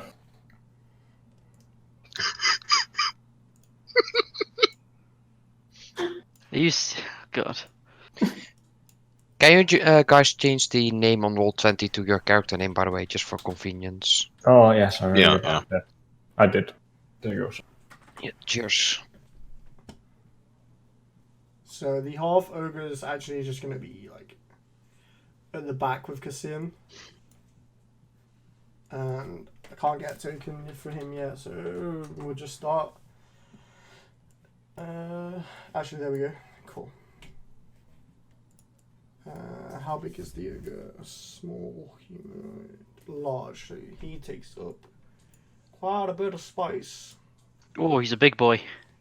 He's a big boy, and he is behind Almost you. as big as Block. Sorry? Nothing. I'm so confused. So we just call him Block Big. So Yeah. that's it. Just call him Big Block. It's Big Block. So the battle Big map B. should now be on the on stream. Right. So now for initiative. 20 to 25. Anybody? No. 15 to 20. Me, Or what's your 18. 18? Awesome. 10 to I need it 15. more. 10. 11. Okay. Adelard is on 11. Igneous is on 10. Okay. Critter, And then roll me a d20, please. What did you have, Santiago? Oh, 4. I'm my amazing 4 as usual. Initiative. Yeah, I just need one of you to roll a d20 for me. Just so I can add it for... For cheese. yeah, Snoopsy. There we go. 13 plus 7 makes his initiative 20. He has +7 on initiative. He's got a pretty good initiative. Dang. Oh, yes. Okie dokie. So, unable to get past his comrades as the wolves are here. Can squeeze around him. He's going to hold a crossbow bolt for anything that comes around the corner. As coming around the corner is 5, 10, 15, 20, 25, 30, 35, 40. Is another one of these wolves, and Kasim will get an arrow off because he was holding his action for this. So roll 1d20 plus 5. Sorry, no, plus 4. Oh, natural 20, so it doesn't even matter. Which makes Kasim's damage 1d8 for his crossbow plus 2. So 6 damage, which is then doubled to 12. As this wolf comes around the corner, just immediately falls dead. Damn. Nice shot, Kasim again. Kasim is popping off tonight. He's popping off tonight. Last time there was nothing, but this time, holy shit. Next up is Snoo Snoo. Directly at the front, you can hear sound coming around from this left-hand corner. Possibly more wolves there. You do not know currently. And Kasim has just fired a crossbow bolt. Can I do make a command? Because these are the wolves that are trained by the goblins, right? So if I make like a These command are wolves telling them trained, not by you. not by me. Is there any space for me to move behind because I have 1 HP? Yeah, there You is. can move wherever you like. You have full range on where you can move. There's a 5 foot here where you can move. Just where would you like to move? I will move behind the pie. Sure. How do I do the movement line thing? That's fine. What's your movement? It's 40, I believe. 20, 25, 30, 35, 40. So you can get all the way there or next to Tog. It's up to you. I'll move next to Tog. Awesome. And that's your action, yeah? Yep. Next up, this time, the bigger, larger beast coming around this corner. It's another direwolf. There's a stark difference between this one and the one that you encountered before. This one's bigger and has a penis. This is a male direwolf. Oh. Gonna move 5, 10, 20, 25. Yeah, he can get right up to you, Santiago. He is gonna attack with 1d20 plus 5. 24 to hit. Oof. That definitely hits. Rest in peace, I need you to Santiago. make me a strength saving throw. A strength saving throw. Yes. Ah. That is 1d20 plus. Dear. Oh, sorry. Add that too. Sorry, I didn't put up 2 more on top of that, and that's it. So a total of 13, yes? 13 total. Okay, so you make your saving throw not knocked prone, but you also take 13 damage. And I'm down for the count. Santiago's Oh down. no. Next up, it is Adelard. As a bonus action, I'm gonna use my potion Sure. for to Santiago. Sure. Way. So I'm out of healing potions now. 5 healing to you, Santiago. Sorry, add 2 more to that, so that's 7 healing to you, Santiago. Oh, yeah, I forgot to choose. Yeah. Sure. And then on top of that, I will lay on hands the rest of my pool and give him another 6. Okay. Igneous, it's your turn. Damn. You have this wolf directly in front of you. Your party's looking pretty rough. Snoo, from as far as you can see, has run off behind you. It's looking rough. Pong, you are muted, sir. It's working now? There we go. We can hear you, bro. There we go. Okay, sorry. It was on mute, but the button was stuck apparently. Is it safe for me to move back, or am I in range for an attack of opportunity? You're not in range for attack of opportunity. You're red as far as I know, so you can move back. Yeah. Okay. Then I will definitely be moving back. And I'll cast a Ray of Sickness to the direwolf. 20 plus. Oh, that's the wrong one.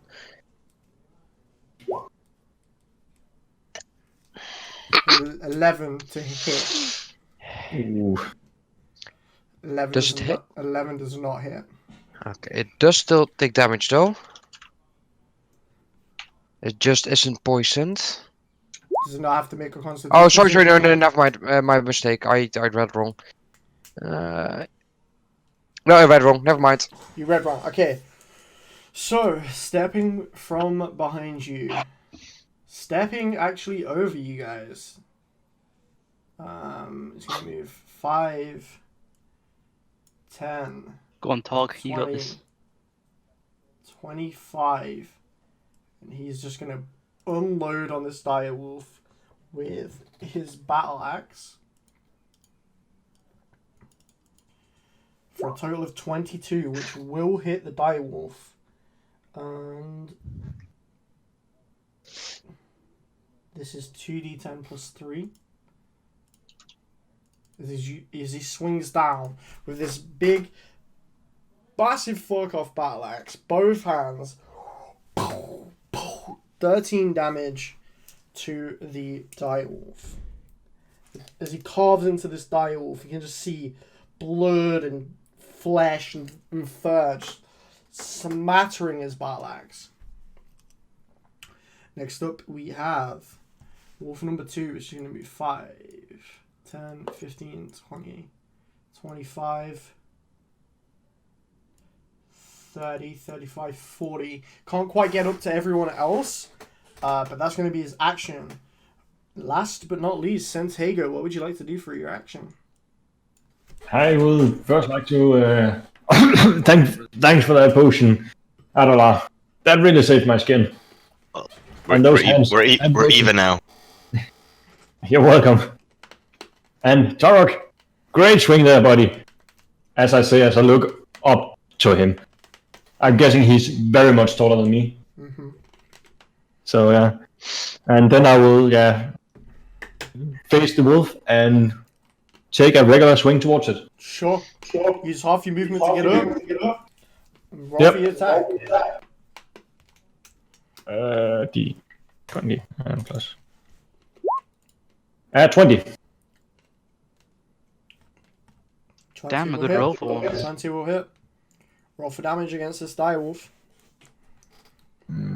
Damage and add up 2 and roll. Add 10. 10. Okay. 1 HP this direwolf is surviving.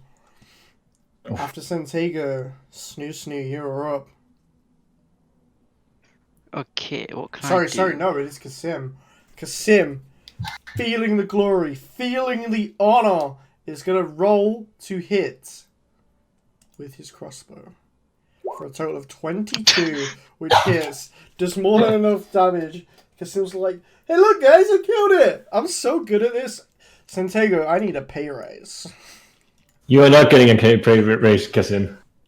We already settled on how much we're going to get for this adventure. As the direwolf falls dead. Now, Snoo, it is your turn. This wolf now is... if you get the snap to center, 35 feet away from you. So can I move to attack it? And What's your movement? my movement's 40. Yeah, you can get right up to him. I'm going to attack him. Okay, roll for your attack. How do I check my... Which one's my attack roll? It would Modifier. say 2 hits. On the equipment, in the attack action, it will say your weapon and it will say your 2 hit. Ah, I see.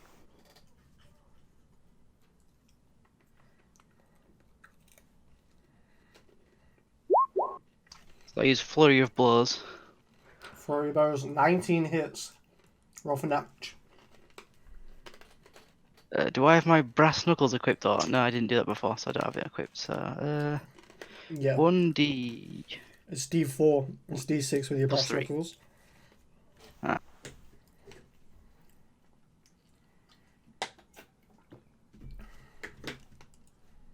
So it's a d6 plus 3 then. There's no D4 plus 3. 4. Unarmed strike is D4, I believe. Unless it says different on yours. Does it say 4. Does it say 1d6 for unarmed strike? Flurry of Blows is 1d4 plus 3. Ah, okay. So I'll keep the original roll of 5, but I'll just make that a max of 4, so that's 7 damage. Still alive. This wolf is still alive. After Snoo, it is Adelard. Alright, I'll move up 1, 2, because I guess if I would stand here and swing, I would get disadvantage with because he's standing in front of me. No, it's no disadvantage. Alright, well then Regular- I go Regular attack. stand. Then I stand here. Oh, okay. Snoo small enough where you will not hit Snoo. Alright. Roll 15. 15 hits, roll for damage.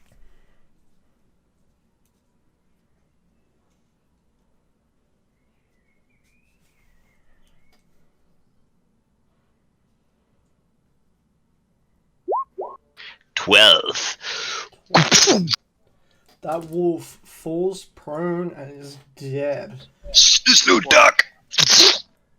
Now, coming from Snoozu's head gets rammed into the side wall. this passage up here, you see not one, but 2 goblins. Oh shit. Ah, they're After friends. Adelard, Igneous, it's your turn. Does dog look like he's nimble enough to follow a command like duck or jump or anything like that if I would ask / yell to him? You can certainly try to influence Tog, but it would be your Okay. action to do so. That's fine. The I drift go- globe's still. The drift globe's actually about next to you now. Paul. okay. I go over to dog and tell him to duck before trying to get on his shoulders. Please roll a 1. Okay. So I want him to splatter you. you're holding your action for 1. I'm trying to mount talk. That. Okay, roll a persuasion roll. With disadvantage.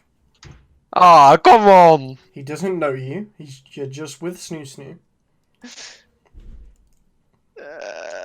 Come on, 1. 7 plus. Nothing. Okay, I'm gonna roll.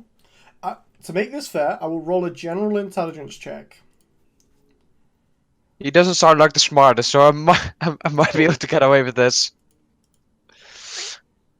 Oh! Hey! So What the -1? he kneels down, and he's sort of bent down on one knee. Still got one knee up. It's enough for you to climb on. You still you don't have your action because your action was waiting for him to do that. You can use your movement to climb on top of him. I'll do that.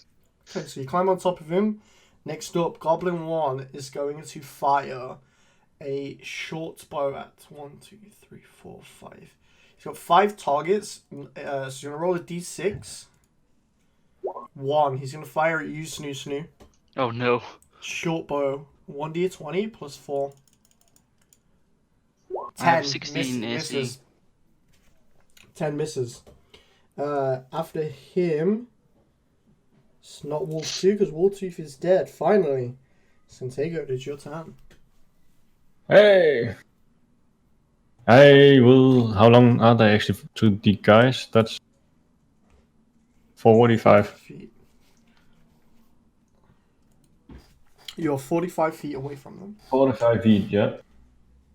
I will put out a javelin and throw it towards the most right on, I don't know. Right guy to the right. Goblin to the right. From where you are, yes? I will take 2 steps forward, like 10 feet only. Okay. And pull that one out and throw it towards him. Sure, yeah, that's fine. And that to hit that is a regular times. It's just a regular 20 for a javelin, isn't it? Just to make sure. Yeah, just d20 plus your dexterity modifier as you throw it. Oh, still with dexterity, I actually did not think it was on. There, 11. 11 misses, goes wide. Back to the top, Kasim. Feeling lucky punk. He is gonna use his crossbow. Again. And I'm fairly sure he's within range. Yeah, more than within range. He's going to fire past Targ with now Igneous on his back. And he is going to roll 7. Misses finally with a crossbow bolt. That is his action. Snoo, it is your turn. Okay. What can I do here? I think I will... Can I move? Oh no, someone's behind me. I can't move backwards, can I? You can go diagonal. Oh, diagonal. I'm gonna take a step diagonally behind Santiago. Like that. I don't think I can do anything without attacking. Did you have a bow or something, or something to throw? Equipment. I have darts, yes. I will throw a dart at the... actually, can I throw darts? Damage. How do I check damage? The dart's 1d4 plus your dexterity modifier, I'm 90% sure. Yeah, okay. Well, I'm going to throw a dart at the rightmost Okay, so roll to hit. goblin. 1d20 plus your dexterity modifier. Oh, sorry, that was wrong. I'll take the first roll, so it's 16 plus your dex modifier. Which is 3. 3, so yeah, definitely hits. 19. On a 19. That's one. Roll for damage. That's 1d4 plus your 1d4. dexterity modifier. 6. Clinging to life, that goblin is still alive. After Snoo, goblin number 2 is going to start running 5, 10, 15, 20, 25. Uh-oh. Currently, out of your guys' sight, he runs down the right corridor ahead of you. Adelard, it's your turn. Right. 1, 2, 3, 4, 5, 6. And I'm going to swing with my polo halberd. Sure. 21 will hit. Roll for damage. And 12. 12 damage. That one falls dead at your feet. Flats. Roll me a perception check. Sorry? Roll me a perception check. With disadvantage. Because you do not have dark vision.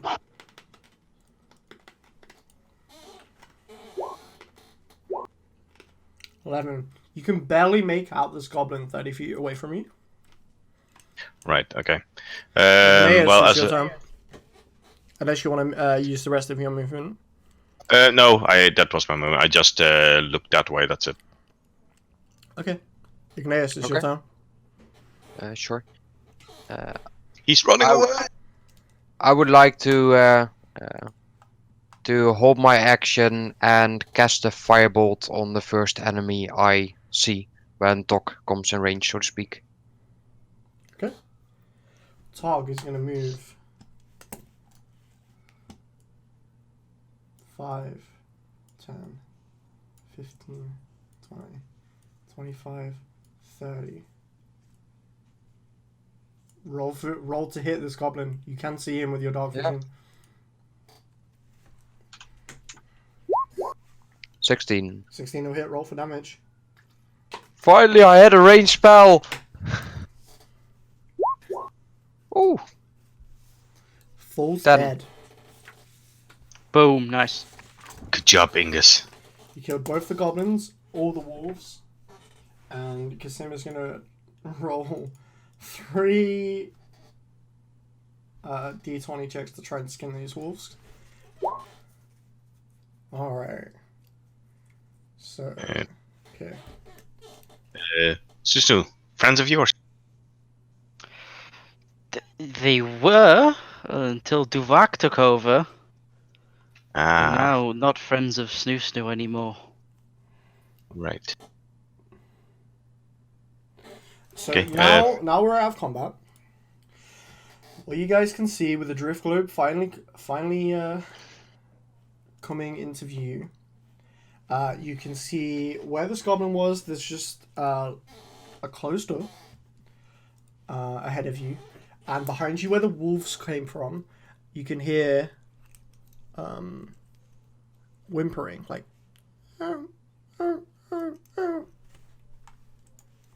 Sounds like an animal sound. What would you like to do? Senseigo, Kasim comes over to you and gives you the healing potion that he has. No, the one I used, or No, he gives you another one. another one? Okay. Gives you both of his healing potions. So you should have, unless you used that other one before you. I used the one first, yeah, for that So action. you only got one healing potion. I got one, yeah. What would you guys like to do? I would. Also, yeah, in front of you, about 40 feet. Sorry for that on my map. You can see some stairs that wind up and another passage to the right. So you've got to your left, whimpering, where the wolves came from. To the right, you've got a door. Not sure where that leads. And in front of you, you've got a spiral staircase and another passage to the right just before the staircase. Well, he was running that way. I don't know why he was running that way. Maybe to warn others. While we talk, if there's that much time, I would like to take a short arcane recovery rest. How long does arcane recovery? It's just a short rest, and I can use it to get some spell slots back. Okay, you might get attention. You can do it, but there might be attention. Are you guys feeling you need a small rest or? Snoo Snoo feels pain. Yeah. Okay. So. Small rest would feel great in the old bones. My skin's falling off. Maybe we should go to that door and then just hold guard on each side. The ones that You are. hear the whimpering still. Sounds like the dogs became scared of something. Yeah, we? Maybe a what pup. is it? Snoo, do you have in? Can you hear what it is? Can I hear what it is? Everyone can hear this. It's not loud. It's like it's muffled and weaker than than the wolf growls from before. Can I do like an investigation or something? That would Try mean and going remember over what it there. is? Ah, I see. You can do a history check to remember what's over there. I'll do a history check to see if I can remember what it is. Sure, roll with advantage. Because you are of this area.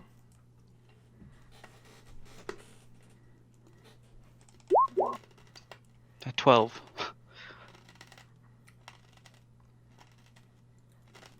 I rolled a 12. You remember that there was 2 dire wolves and a litter of 4 larger wolves, which you gather is probably what's been killed on the way here. And you also know, as you were heading out for the scouting party, that the wolves were pregnant, and it's probably the baby cubs in there. You've heard there's treasure in there from some of the goblins that work in the pens, but they've never been able to go to it because of the bigger wolves. Shinies. I smell shinies. Chinese? You've never, Just shiny. because of how aggressive the wolves are, only the trainers were allowed in there, and they've not even been able to get close to them themselves. All the wolves have been killed. If Apart if from you the pups. if you smell treasure, you should follow your nose. What's everyone doing? Oh, Well, I guess you guys are resting. Maybe I can. I would like to. But it's it goes into the dark, yeah. Where You can that have I would say you can have a short rest, but you're pushing the limits here of maybe something engaging you guys. is the where the sound comes from? Is it like in the dark or? It's another door to your left where the wolves came from. how Right. far? Is it like far down the corridor or pretty close? 30 feet from where you guys are. Is it dark or light? The drift globe's illuminating, and you can see a door Alright. that's open and ajar because the wolves burst out there, and you can faintly see inside. Currently, you can see a cub currently. All right, A wolf I'll go inside, I guess. Sure. Guys, you just rest. I'll see what this sound is. So as you enter the pen, with the drift globe behind, you see scattered bones of various creatures of different size, and Okay. some wolf cubs. And the wolf cubs are in a cage or loose. Or... They're just loose, like the straw, hay, and like mud, sort of like bedded down here as like a playpen for the wolves. Right. It stinks in here of wolf crap. Right. Wolf urine. Okay. Well, I want to. Probably not good. All right. Well, I guess I'll go inside and see if I can see anything and see how the little ones react as well. Are you investigating or are you perceiving what else is in the room? I guess investigation. Sure. Roll me an investigation check then. Yeah, 9. The cubs, they don't let you close enough to the bones, but as you're making your way and they snap out towards you, you don't take any damage because they're so small you're quick enough to react and pull back. All right. I'll take one of the bones and throw it another direction.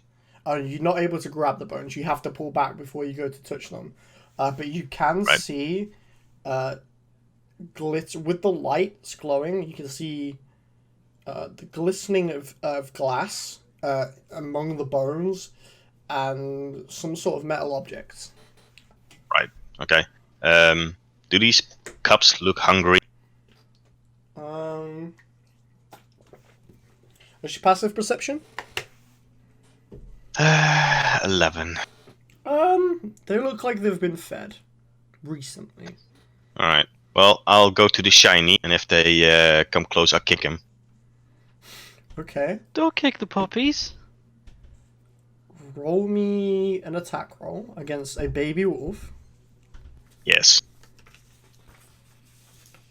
I'll do it just with strength check and not with my weapon. Okay. So that would be +3. You successfully kick a baby wolf. Could you please roll Nice. me 1d4 plus your strength modifier? You Of monster. course. Oh wait, +4 is 4. And from now on, everybody in the guild hates you. You kick this wolf hard enough that you actually killed the wolf. Okay. You've successfully killed a baby wolf cub, as the others are Oops. like the other 7 or 8 wolf cubs around are snarling and growling at you, and sort of in a formation are just pushing towards you. Oh, well, Petition to give him the title Puppy Killer. somebody else had to be that guy. Oh, I see the shiny. I want to see what it is. Okay, roll an investigation check as you're investigating these bones as wolves, baby wolves, are trying to attack you. All right. Is it with disadvantage or No, you can investigate it. 6? 6. As you go to reach in, you're looking around. The bones they're layered and it goes deep. And as you're trying to get through, you only get to about the first layer of bones in this pile, and then a wolf attacks you. Sorry, 3 wolves attack you. Okay. One's a 9, one's a 21, and one's a 3. 21, I assume, will hit. Oh, I thought they didn't go through my armor. Will a 21 hit you? As this Yeah. bite at your leg? Yeah, okay. Okay. You take 3 damage from one of these wolf clubs. Okay. Well, that's it. What are the rest Never of you left doing? that. Do it. What are the rest of you doing while this is going on? Get him, pups. Short rest. Okay, short rest as Adelard is still investigating this. Okay. I am going towards Adler and hear what the rustling was due to me being still back at the crossroad. Are you forgoing the short rest? Yeah, Okay. I am. You're no longer Due getting a to short rest? due to Adler. Okay. I can hear the rustling. Okay, you go in and you can see Adelard surrounded by 8 wolf cubs. And and you see another wolf cub about 10 feet away from the others. Looks dead. You monster. I basically just asked Adler, what have you done in here? Nothing, man. I just want to get that shiny thing there. And did you kill that wolf that's lying over there, or was it dead when you came in? No, I killed it. He attacked me. Adler, these are cops for fuck's sake. Yeah, What but are hey, you doing? I just want to get that shiny thing. Don't you see it there? Shiny doesn't always mean good. Haven't you? Another 5 damage, Adelard. There's another pecks at your feet. Oh, okay. I hope he gets mauled to death by a pack of puppies. Yep. Same. Trying to sink his teeth into you. What To the be honest, hell? it doesn't sound like that bad of a death. Relatively Yeah. speaking. Can I do Yeah. a What roll the hell is to up? see if I can wrestle the pups off him that's like literally trying to bite into him? Yeah, without actually, I go backwards, of course. Yeah, like just trying to like shove it away or something, like trying to get them shooing away without. At this Is point, that able to do that? At this point, Tog comes in and So I come in as well? Scoops. No. You're off of him now, having a short rest. Oh. And scoops 6 of the puppies, and he's like sort of playing with them, like, oh, puppies, and he snaps one of their necks on the ground. Petition to kill talk.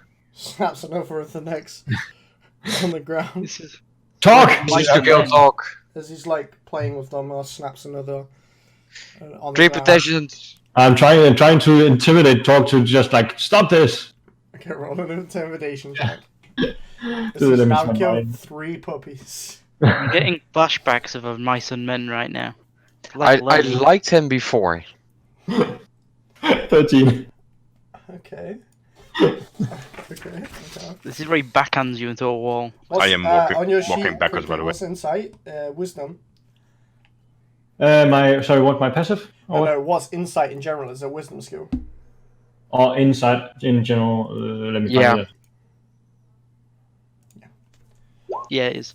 Not very intimidated by you currently. He's sort of picks up the other two that are attacking Adlord. So now he's got 5. He's just like, look at the creeper, please. Oh, dead. All right. Yeah. Can I try to make an unarmed strike against him to get his attention, to get him to like Sure. do the? This sounds like Deny. a very There you well. go. There's three wolf cubs Oh, left. no. This is playing with them. All right. I am walking out the room, by the way. Go to the other guys. Okay. This is so not gonna go well. Roll an attack, Sensei go. Yeah, just the modifier on that one. Just like to point out that I'm that's collapsed ass. on Oh, the floor for right now. fuck's sake. I'm really that bad at hitting stuff unarmed. Okay. But you're collapsed on the You floor. go to punch him. You hit his knee as he's now sitting down, propped up against the wall in here with these puppies in his hand, looking at how cute they are and wanting to play with them. Doesn't even notice you punch him. Then He's now shaking the puppies in the air, like playing with them and trying to catch them. Unable to catch one of them, one falls to the floor and is dead. He's now got 2 and he's like juggling them. He's juggling dead puppies. Oh, these are still alive. trying to shout to Snoo that he needs to stop Torek. If Snoo can even hear me from here, like shouting. He now puts 2 of them in one arm and picks up one of the dead wolves and just with the hand just eats it. And I'm trying to shout at Snoo. I when I go back, I say to Kasim, "There's more wolves to skin." And More wolves, you say? yeah, Oh, they're all dead. Oh, Tog. As he looks up, it's like. One of the that's pelts fine, has a buddy. big bite mark out of it, though. That's fine, buddy. I don't like small creatures either. And he just starts skinning. Kasim just starts skinning these dead wolf cubs. They will make a great fur later. when it gets cold, you all come to me. We could sell these back to the king. Right. We could start our own guild, the Merchant Guild of Verra. Kasim, you're already part of a group. Now you want to start your own guild. No, it's just like more of a branch off from the Raven Company. I want more responsibilities, boss. Just let me finish killing these. I mean, skinning these. Kasim, run out to Snoo and get him in here. Snoo, you're needed. I'm having a short rest. I've got 1 HP, please. No, Snoo doesn't come. Oh, okay. As Fine. Tog looking what he's done, he just places the last 2 on the ground, and as Kasim's skinning one, he's like snatches it off Kasim and just digs it into the cub. At this point, Dog sharing is caring. At this point, I literally just give up because there's no reason. He looks at Ignatius and like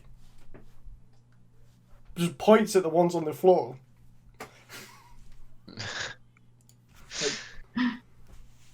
He just points at the ones on the floor. He's expecting you to eat one of them. Oh god, no. Question, Ignatius. During Yeah. your short rest, are you opening this chest? Are you opening the chest? I wasn't planning on it until we're out of the cave. Okay, sure. That's fine.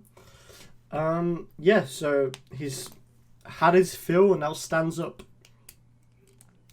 Leaves the... So when I go back to the group, I'm gonna sit with them and also. Okay, you're pushing like 45 to an hour on this short rest now. Yeah, short rest is an hour. How much HP can I recover in a short rest? You can use as many as your hit dice will allow. What's your hit dice? If you go to D&D Beyond on the top right, there's a short rest button. Yep. That will probably explain itself. Okay, what's everyone doing as this short rest is going on? Well, I'm still in that area, and I've literally given up on Torok because I figured out that there's no way to reason with him. Yeah. I mean... What's my hit die? Santiago's still in the room as Tog's standing up. He looks gleefully happy as he starts running over towards the bones and pulling bones aside. Shinies! And he pulls out 5 gold pieces. Alright. I'm in these bones. There's more shinies over there. And he points to another bone pile. I'm pretty much just waiting until the other people get back. So Santiago is pointing over to the bone pile where Adelard was. I'm trying to ask Torok if he wants me to go over and grab it, or he wants to grab it himself. Shinies! More shinies! I walk over to the... Is it a bone pile, or he's pointing at? It's a bone pile. It's a bone pile. And starting to remove the bones, but I'm guessing there's quite a few. Yeah, roll an investigation check. With advantage, because Tog has told you specifically where they are.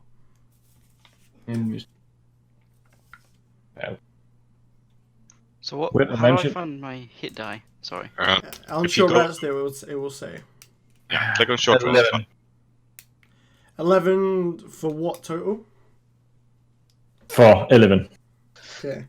I have no process in investigation. You find 30 copper pieces, 20 silver pieces, and 5 gold pieces. You also find this potion of bubbling blue liquid. Unsure to what it is. Bottling blue liquid, you say? I stuff it in my pack and see if Gassim is done skinning up the rest of the wolf that he was. Kasim's done. Kasim's done at this point. He seems done at this point. Then ask Gassim if he's. As Tog is searching, as Tog is searching through these bones, on the side of his belt, you didn't notice this before. You actually see this about 5 foot long silver container, maybe. It's got some sort of lid, and it falls off of his belt as he's going through these bones. And out of it, you see the lid pop off. The scroll sort of like release some parchment on the inside, and the partially comes out of the tube. And currently, he's too busy to realize that this has happened, even with the ting ting ting of the metal tube. Has it rolled away from him, or is it right next to him? It's rolled away from him. It's close to you. Does you? You can swipe it without him noticing with his passive. Then I will go over, pick it up. For now, just get it in my backpack and then go to Kasim and basically group up with the other guys that's resting currently. Sure. I'm guessing they're about done resting at that point. Or? You are now all resting. You've all done your short rest. What would everyone like to do? Tog is towards the end of the short rest. He's come back a bit disappointed. Says that he's lost his magic scroll that he was given to him by as a reward. And he says he can't find any more shinies. You now have the passage to your left where the goblins came, and the passage directly ahead of you, which is where the goblin tried to run off to. Block, did you do it with the hit dice? You're muted, Block. It was 1d8 plus 2. Alright. That's what it said. Okay, so if you assume average is 5, 7... If you want to use both, it's 14. If you want to use one, it's 7. Healing. Both. You have 2 hit dice at level 2. So you can use both of them. So you would heal 14. No, sorry. Yeah, so 14. 14. If you use I want to move over to the door to our right and try to. I put my ear to the door and try to hear if there's anything on the other side. What's your passive perception?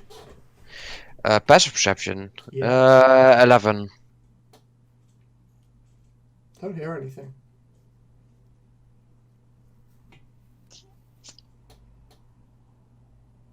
Alright, guys, shall we see where that goblin wanted to go to, or what do you think? Sounds good. Yeah, well, I'm I'm already there, so.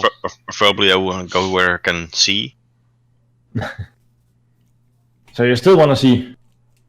The drift globe's still glowing, so it's pretty lit in here. Oh, okay. Yeah. Okay, well, I'm asking Ignarius, since I could see him going to the door, if he could hear anything, like, on the other side. Like, if there was anything you could hear Roll an at all. active perception check if you want. Oh, yeah. It's different from your passive. I lost perception. Oh, there it is. Hey! Natural 20. 21 total. Don't hear anything. Nothing from beyond the door. Seems pretty safe. Can't hear anything. Okay. Is the door open or is it locked? It's not locked. You can push it through. It's just a simple wooden door. I move back about 15 feet and use the mage hand to push the door open. As the door hits the stone wall on the other side, so it opens and hits stone wall. So Okay. back. Now with the drift globe, you can see what seems to be some sort of stairs leading up. So do we? Looks like it's going further up. Do we want to move down or do we want to move up? So you, Snitch, from where you do are run now, away? you have the wolf pens to your back. This passage to your directly in front of you. To your right is where Tog's abode was, and to your left is where the goblins came from. Snitch, you were leading us to. Is this the way, or? Allow me to roll a history check to see if I remember.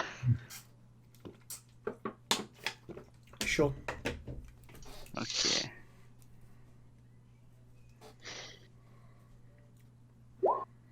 I don't think I remember. Ah, With advantage because you are from this area Ooh, of Waxholm. slightly better. 11 plus what? What's your history? 0. Okay. From where you are on the ground, this is probably only the second time that you've used this passage. You gather these stairs probably lead somewhere up to where the Arena of Bones is, and the passage to your left is where the prison is rumored to be. Oh, prison. We must save the glorious goblin leader, which is in okay. prison. Oh. Well, Well, if we free him, won't still be a problem with the other the bugbear still running around? Yes, we plan to kill him eventually. Is your leader strong? Fairly strong. Not as strong as Duvak, but he was the leader of all goblins and kobolds. He was the best of both. So he's pretty strong. You think he can help us? He will help us, because it is in his best interests All right. Well, for a goblin. then guess jail is for me. What do you think, Santiago? I think jail sounds like a place where they will keep a prisoner. So let's just go see if they have him down here or if they moved him somewhere else. All right. Good observation. Okay, so as you make your way around, you hear. You've heard this language before, but no one understands it but Snoo Snoo. It is Goblin. You hear, turn the lights out, it's too bright. As you make your way down this corridor, there's a cell to your left, a cell to your right. There's 3 cells on either side, and then there's a door directly at the end. What's everyone's marching order? I would. Same as before? I would like to be in front and cast Mage Armor on myself. Sure. I'd like to point out that I have 15 health now. Sure. So you see goblins in the first cell on your left. I'll be behind Ignis. You see kobolds on your right. You see more goblins on the second right cell. And Snoo, the second left cell. You notice the familiar visage of Unkgek, your leader. Unkgek. He looks like he hasn't been fed. He looks like he's been left down here to rot. Quick, we must free him. Which one? Unkgek. Yeah, which one is that? It's the not goblin or kobold. It's the half goblin kobold in the last So set. as everyone makes the way down, you can see this now. It's half goblin, half kobold. Not that any of you've seen kobold before. You just see a goblin head, dragon-like ears, or like that of a lizard, a tail, and a goblin body. I move half towards the cell goblin. and try to open it. Have you got lockpicks? No, definitely not. Okay, I believe.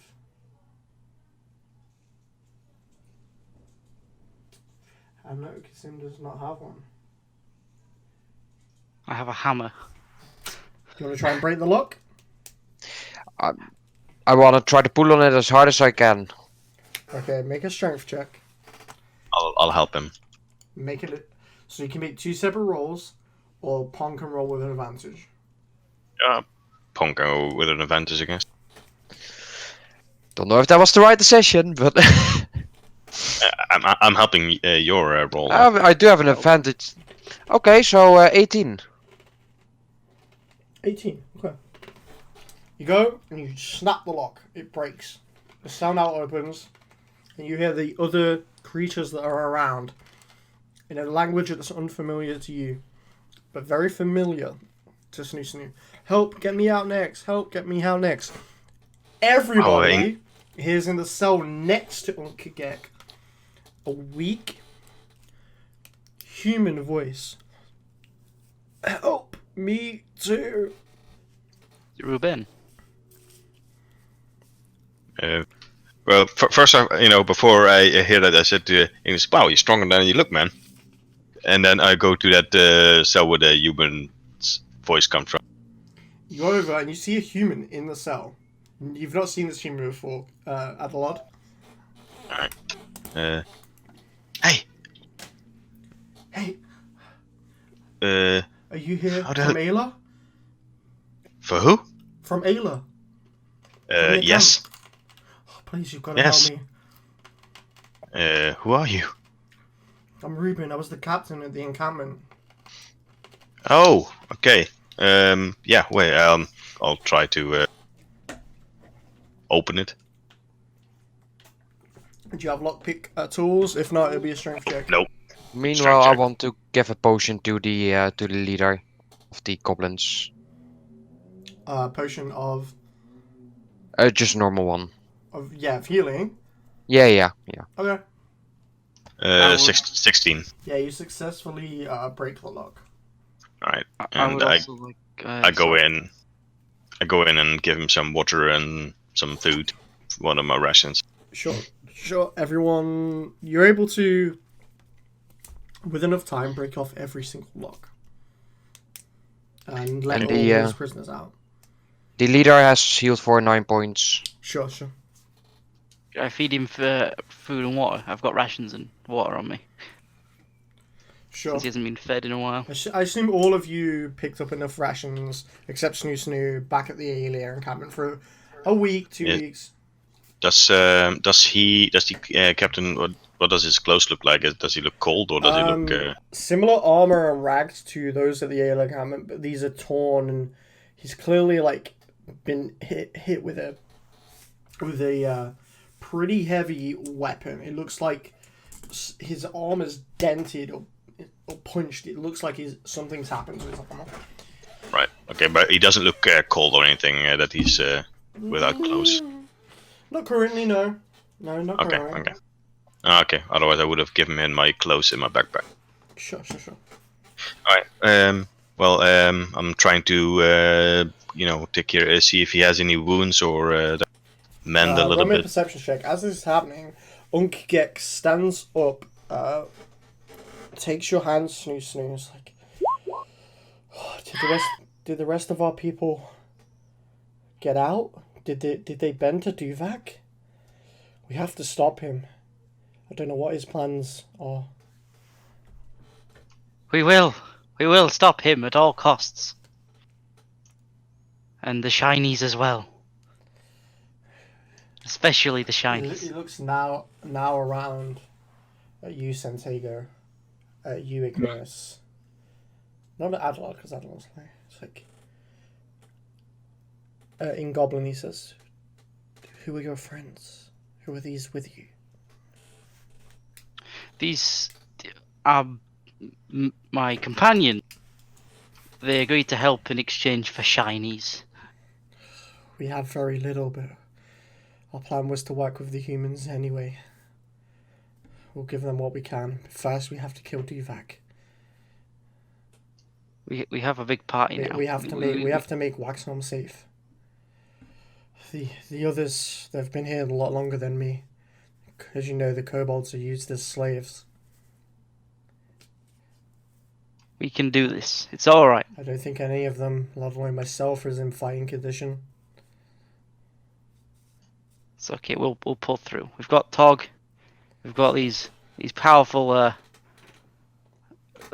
mercenaries, should we say, on our side. We can do this. How did Tog survive?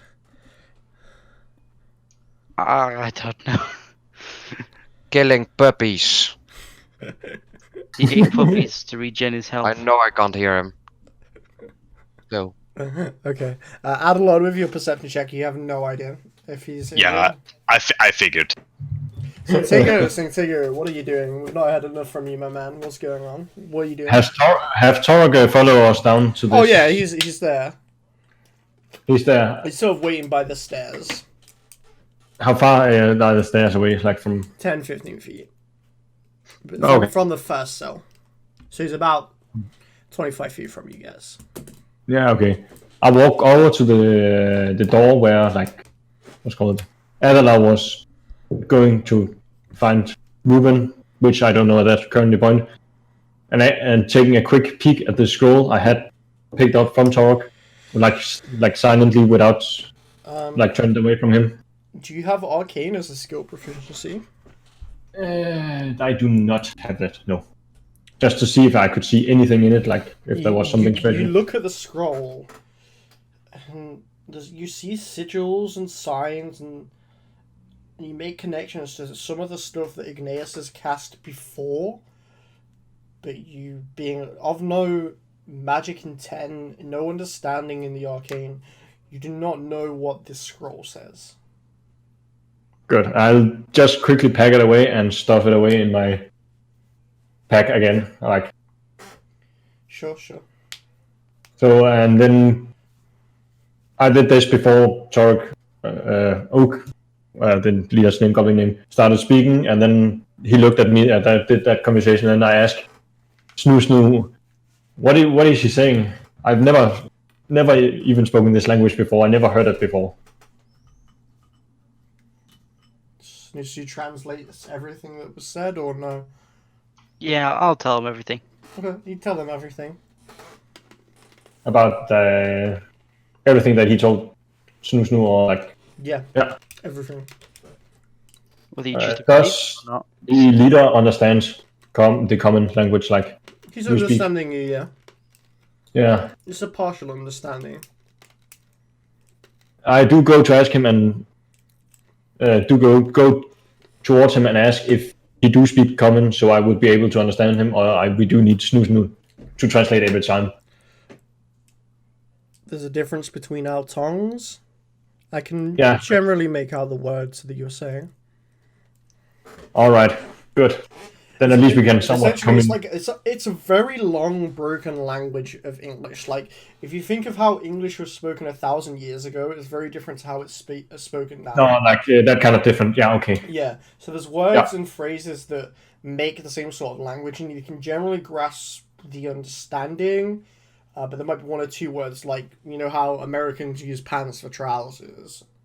Like, it's that sort of thing. Oh, so stuff. Okay, cool. Nice. I basically just ask him if there's anything he knows about this, what the guy that took over, like if he knows where he is, whereabouts. Oh, he's been locked in too long to actually know anything.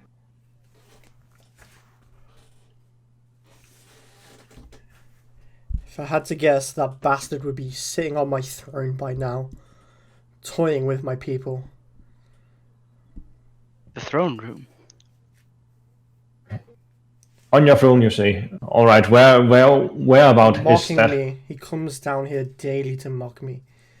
He's Daily, you say. He's unnervingly strong for someone of his size. I've encountered them before, but he was different than before. I interject. Usually, we're able to fight off his band of party. This time, he had aid. He had spiders, creatures bigger than us that swallowed us whole. Has he already been here today? Yes, he came. His time passes differently down here. I think he was around here earlier. Ominous.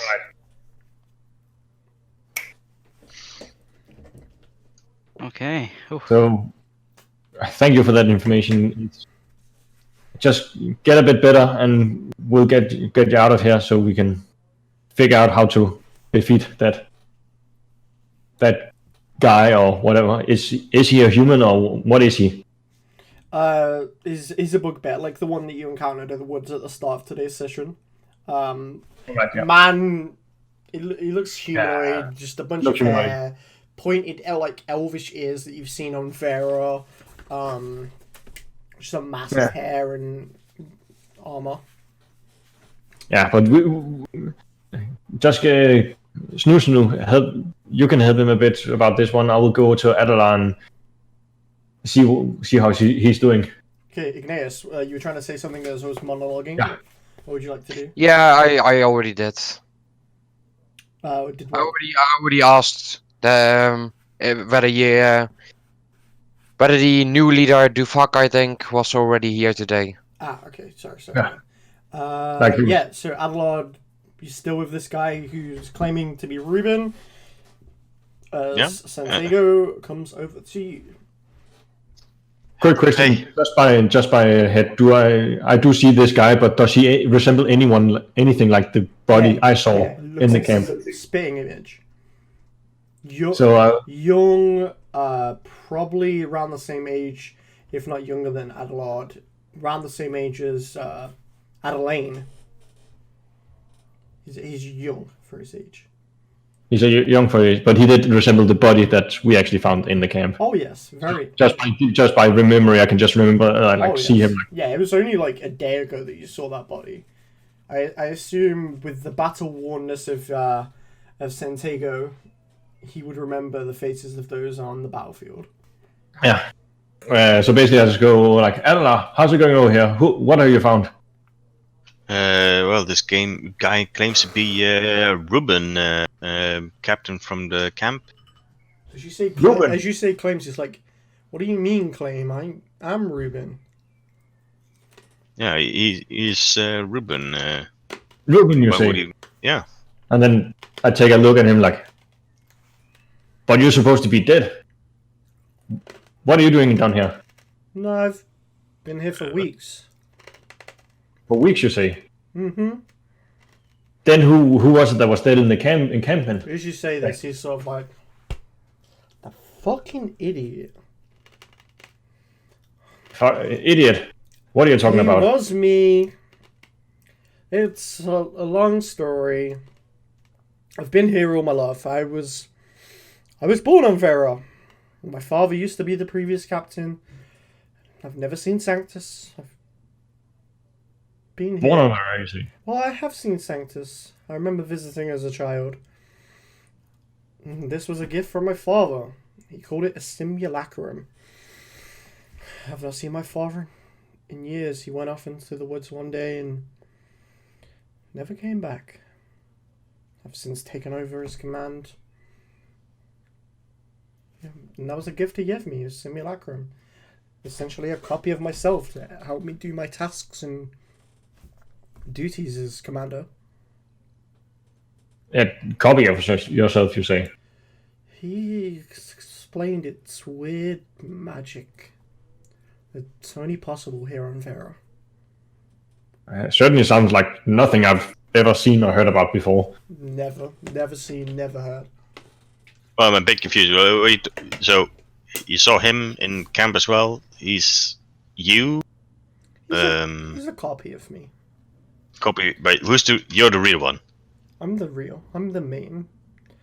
Alright. I'm the Well, Ruben Prime, as my father described. I would like to do inside check, see if it's... Sure, roll an insight check. Did I overhear that conversation? They were loud enough, yeah, sure. I quickly move over to him and ask, how do you cast it? I don't know, my father did it. No, as far as you know, Adelard, yeah, he's been being fairly honest with you. Alright. Well, no, then... Your father cast it, you can't? No, he was well trained, well practiced in the arts here on Verra. How did you get down here? Did you get captured or? I left my simulacrum to do my duties at the camp. I was here, creating relationships and friendships to further the goals of Aelila. Right. Gek and his people, hostile at first, they welcomed me in. Was there anything important on your simulacrum? Sorry? Was there anything important on him? Did you give him anything of value? He would... Sorry? He would have whatever I would have in my possession. He did everything that I would. He thought like me, he was me, for all intents and What is purposes. that? Stop trying to metagame and find out what's in this damn chest. You motherfucker. Yeah, that's all he says. He says he'd do as I would do, and So what Right. did you do? Well, it seems you got like a bit of a wound there. You got in a fight also with the same guy that got you down here. I'm fine for now. I was mainly starving. The food you've provided should be enough to regain my strength. Yeah, but why did you get down here? Did you get thrown down here by the same these? I've not seen this this creature bug. before. A big, hairy, me-sized Yeah. person raided the camp, demanded to challenge Unkek, and Unkek win. As Unkek lost, he turned to me and started beating me into the ground. Said he had more planned. Right. Well, maybe we can help each other out and get rid of this guy for the good of. I'm too weak to fight currently. Well, I think the better course of action is make sure these Unkek's people are safe. Alright. You could deal with Duvak whilst we tend right. to them. But do you know the way back? Because we have a new command in town. No, I do not. Wait, you don't know the way back? Okay. Don't know where we are. I've been down here for days, weeks, Months time Alright. passes differently Right. when you're locked in more darkness that's not present anymore. Alright, so what do you suggest? Do you want to stay here, regain strength, and then... We have to secure the relationship with these people. We need to restore their kingdom. Waxholm provides a strategic standpoint so that Ayla may set up their first encampment, their first city, along with the City of Union, will create great friendships. They know more Yes, of the land than we do. Yes, but what, you're down here. You want to stay down here? For now. Okay. Well, then We I'm need done to make here, I sure guess. other people are okay. And he looks into the other cells. Some of the ones in the other cells, particularly the kobolds, look beaten as fuck. Like they're clinging on. They've got like bruises and marks, and they've got scrapes across their scales. Right. Well, as soon as he says like we need to, I just get up and then know my mission, and I go to the door where Torque is. Okay. Yeah, while he's been having that last part of the conversation, I walked over to Ignis and tried to get him a bit of sight, like just away from You everyone. can do that. You can do that. No problem. And basically pull out all the kobolds and goblins spill out of the now open cages, nice looking And then around Unkek. around Ungek. Yeah, I've been pulling Ignis over so nobody would be able to like hear our very low conversation. I just told him like I found this one that Torok had on him. It looks Show me. some sort of magic-y. I don't know what it is, but keep it on you. Keep it hidden for a little while and take a look at it. I don't know what it is, but it looks something like you do. Okay, I'll keep it for now. As a favor for the map you shared with me earlier. Speaking of the map, might be smart to note down where the secret entrance was and mark the village that we're about to enter. Yeah. Looking at the map, you notice the exit that was west is probably Waxholm. Oh, Also, shit, the secret entrance, is that also on there? As an X? Not as an X, no. It's just the X just marks probably where Waxholm is. Okay. Well, is there a way to immediately go out of this prison and go into the goblin settlement from where we are? There's stairs up, which you guys haven't been to yet. Okay, so we do need to go back there and go up. I mean, you can go up or you can go out the secret entrance. It's completely up to you. Yeah, okay. There's a group. What would you like to do?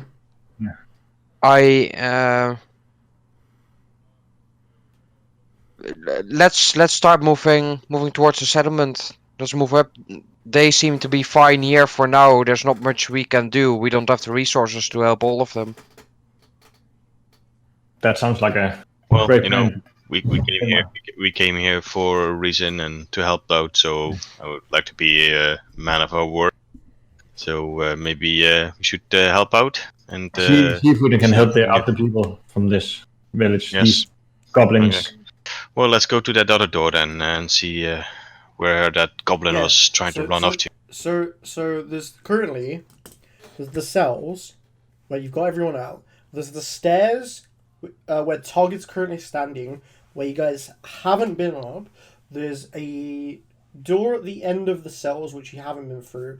And there's also that door you haven't been through yet, where the mage hand pushed the door through. Where would you like to go? And just so we're clear, we're at the 3-hour mark. Is everyone okay to push a little bit further, or do you want to call it here? I can do a bit more. A little bit, I guess. Yeah. How about you, Block? Yeah, why not? Okay, let's do a little bit more. Where you guys going? Where are we off to? Well, I guess to where the mage hand opened the door. Yeah. Because that's the only way we haven't gone to yet. Okay. Not the only way. There's another door in the prison. Right. Well, The prison door is like right in front of you. Well, maybe. You'd have to go I mean, back round to go to that mage hand door. I mean, this castle is from this kobold leader. Doesn't he know like secret entrances to the throne room? You ask Well, him this? we can go and try ask him and see if we can get around somewhere. Inknick knows I the would- way. Because I would assume that this is his place, so he probably knows this place inside and out. He says not many that you can fit into one. Not any you can fit into one.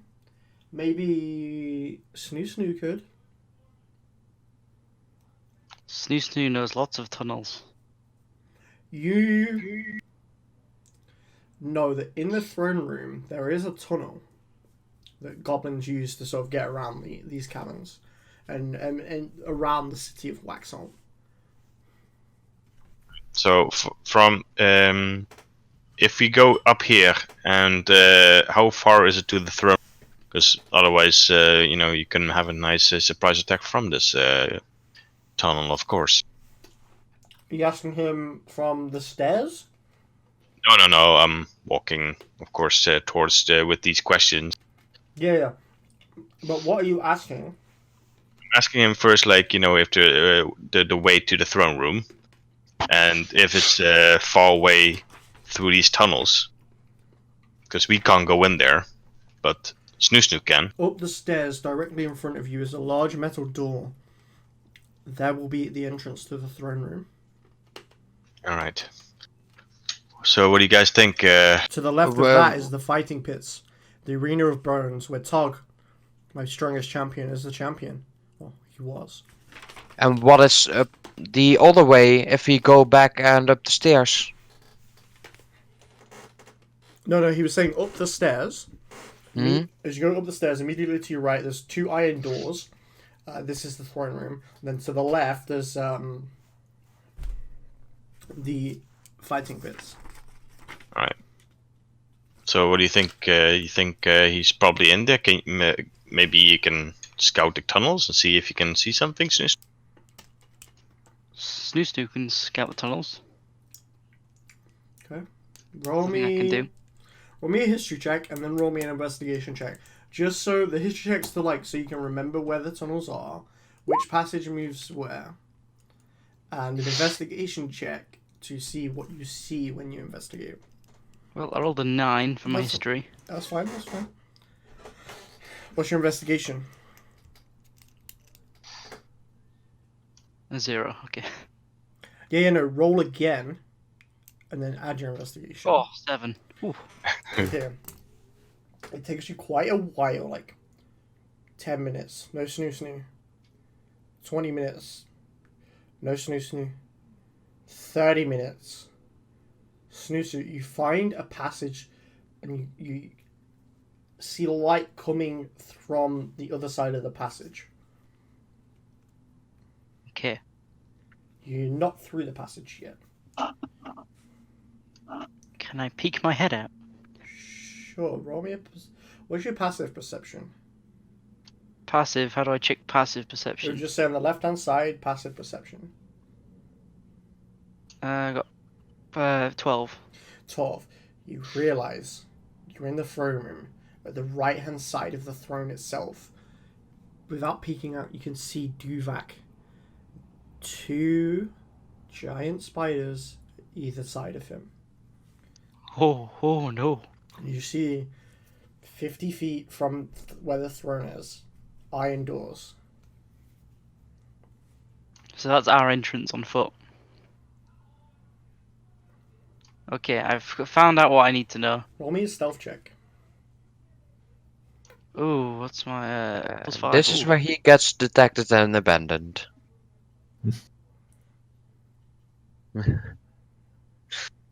I'll have you know I've got a +5 itself. Okay. I was about to say, never say that before rolling. The spiders and Duvak, now that you can see, do not notice you as you pull yourself back into the tunnel. Whew. 35 minutes, no snoo. What are you doing, snoo? Are you heading back? Are you staying there? Yeah, I'm heading back to the pie. 40 minutes. No Snoo Snoo. 45 minutes. Where Snoo Snoo entered, you start to hear rubbling of like dirt and mud. Right. Okay. How and- come Snoo Snoo? Okay. I was readying my weapon if it wasn't Snoo him. Snoo, as you come out, you see Adelard now as the Drift Globe and Tog and all these people are around you. You see Adelard with his web glaive drawn as you're coming out. Oh, not the spear, not in the butt again. Oh, Snoo. Okay, it's okay. I lower my weapon. He's Sorry. fine. He's fine. I relay what I just took you found. so long? Long tunnel. I got lost several times. I ended up in the woman's bathroom. It was unpleasant. I found my way eventually. So Duvak's there. He's got 2 really big spiders that look very, very scary and very, very sharp. Yeah, but And how they're was in the the center. bedroom? Female goblins and kobolds. That's how it was. That's all you need to know. All right. Well, you relay back what you've seen, I guess. Yep. Alright. I just said spiders and Duvak in the throne room.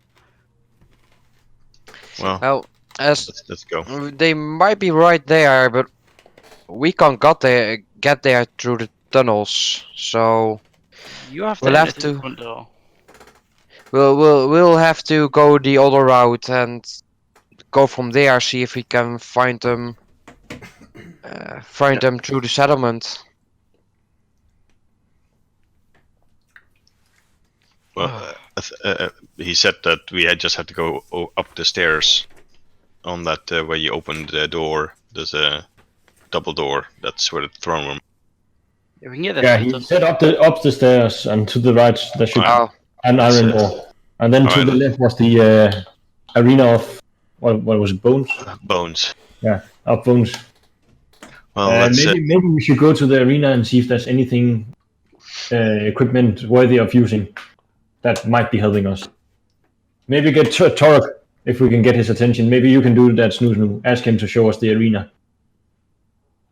Okay, I got a Tog and say, Tog, buddy, old pal, or friend of mine, Okay. show me the way for to clarification, the you guys are heading to the arena. yes, to the arena. Is everyone agreeing on that? Or Okay, you make your way up the stairs of the arena, and you can. I'm see, going in front still.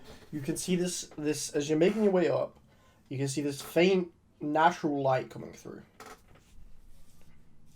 into the arena. Now, as you make it, you just see sand and dirt and 20-foot high like a rim surrounding this entire arena that looks like there's a carved stone above this 20-foot, and there's different tiers. It's a gladiatorial arena essentially. There's spectator seats, which is just carved stone. And I need everyone to make a stealth check. Well, I will automatically fail. So Casimir rolled a natural 20. oh, sorry, Elias fuck. rolled a natural 20. Hey. You just take my Santego- first one. Santego rolled a 4. Yeah. Adelard rolled a 7. No, 2. You don't want to keep the first roll? I have disadvantage. Okay, you rolled a 2. That's why I already said I am With your two automatically. natural 20s, everyone's able to sort of make it so that the 2 goblin guards which are patrolling the outer rims of the gladiatorial arena do not spot you. We'll Would you carry guys- you. What would you guys like to do? Oh shit, I forgot to roll for Tog. It's fine. Yeah, dog isn't spotted, of course. Tog's stealth is... Like a statue of the arena. He is Yeah. huge. Tog's just stealth, still used to see you, it's fine. Tog's stealth is 10. We'll just say it's 10. But it's still- Dog is hiding behind me. Sure. Sure. Yeah, the visions of him losing here is still fresh in his memory as he makes his way begrudgingly behind you to the arena. What would everyone like to do? I would like now to in the look around. arena. I would like to look around, see if I can spot a place anywhere which is nice and quiet. I mean, it's a pit filled with sand and dirt. Yeah, I know, but there isn't any There's place that's controls. like a nook or cranny or. Roll a perception check.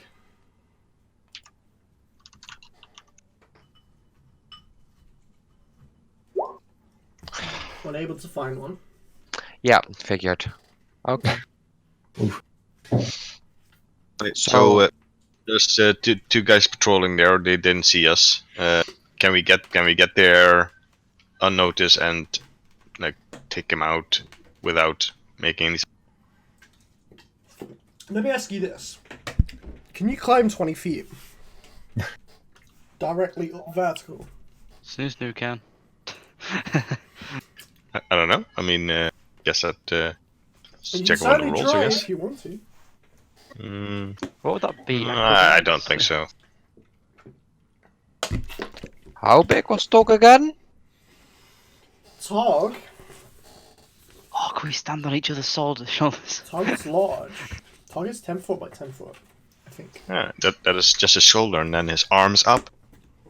I mean, Tog has 10 feet. If we were to stand on his shoulders, Can we toss the dwarf? averaging. It would be a significant amount of checks for you guys to... Stealth checks for you guys to climb up Tog, ignore the patrols. If that's what you want to do, you can do it. It would be new stealth rolls for that, though. Can we toss the dwarf? You can certainly try. Throw the dwarf. I That one just. you can't because the dwarf's bigger than you. But people can certainly try. Bob can. Oh. There we go, putting the plan on the table there. What would you guys like to do? Well, do you First of know? all, Snoo, Look- do you know these guys? Because maybe you can like lure them here. Because you know them, right? You normally work with them. There's a lot of goblins around Waxholm. Those that we Snooze people were pretty much kept in the cages. They were the goblins. The ones that are patrolling are all the forces that Duvak brought with him. There's not many of them, but with his strength and his abilities in combat, it was enough to subdue all the goblins and defeat Unkak and Tog. Is the thing I was thinking, guys? Like if we go to Duvak and open the thing, we might have these patrols also in the back if he just screams for help. And if the spiders are there, I don't know what that is gonna bring. I could rock up and pretend to be one of Duvak's men. Maybe I like don't think that's a bad might idea. not be. It could both be good and failing. It I've will seen a be lot of these fine. tries throughout the years, and sometimes people get killed before they even realize what happened to themselves. So, what do you think? What do we want to do? Because What about getting Snoo to ask Torok if there's any chambers accessing the actual gladiatorial arena, so we can actually get on the tribune, or what the staircase thingy the platforms. that's around. They're patrolling on. They're like gladiatorial seats that surround the... Yeah, if there's any way to get to the siege without having to climb the 20 feet walls. I can do that. You were doing that? Could roll a history check Yeah. with advantage. See if there's any tunnels around. I will ask Tog to if there is any other way into the audience seats area where we can get to the dudes. You know, like there's the main entrance on the main tier floor of Waxholm, where people would all the goblins and kobolds would enter to watch Tog fight. I don't think we can get there though with That would be humans walking about. that would be up the stairs down below. Yeah, so basically way back where we came from, yeah. To the left, where Unkak said. Hmm. Well, Just- up what you guys want. I mean, if you stay here too long, we'll be spotted. Yeah, might. You've not all come out into the arena now. You're just on the outskirts of the opening.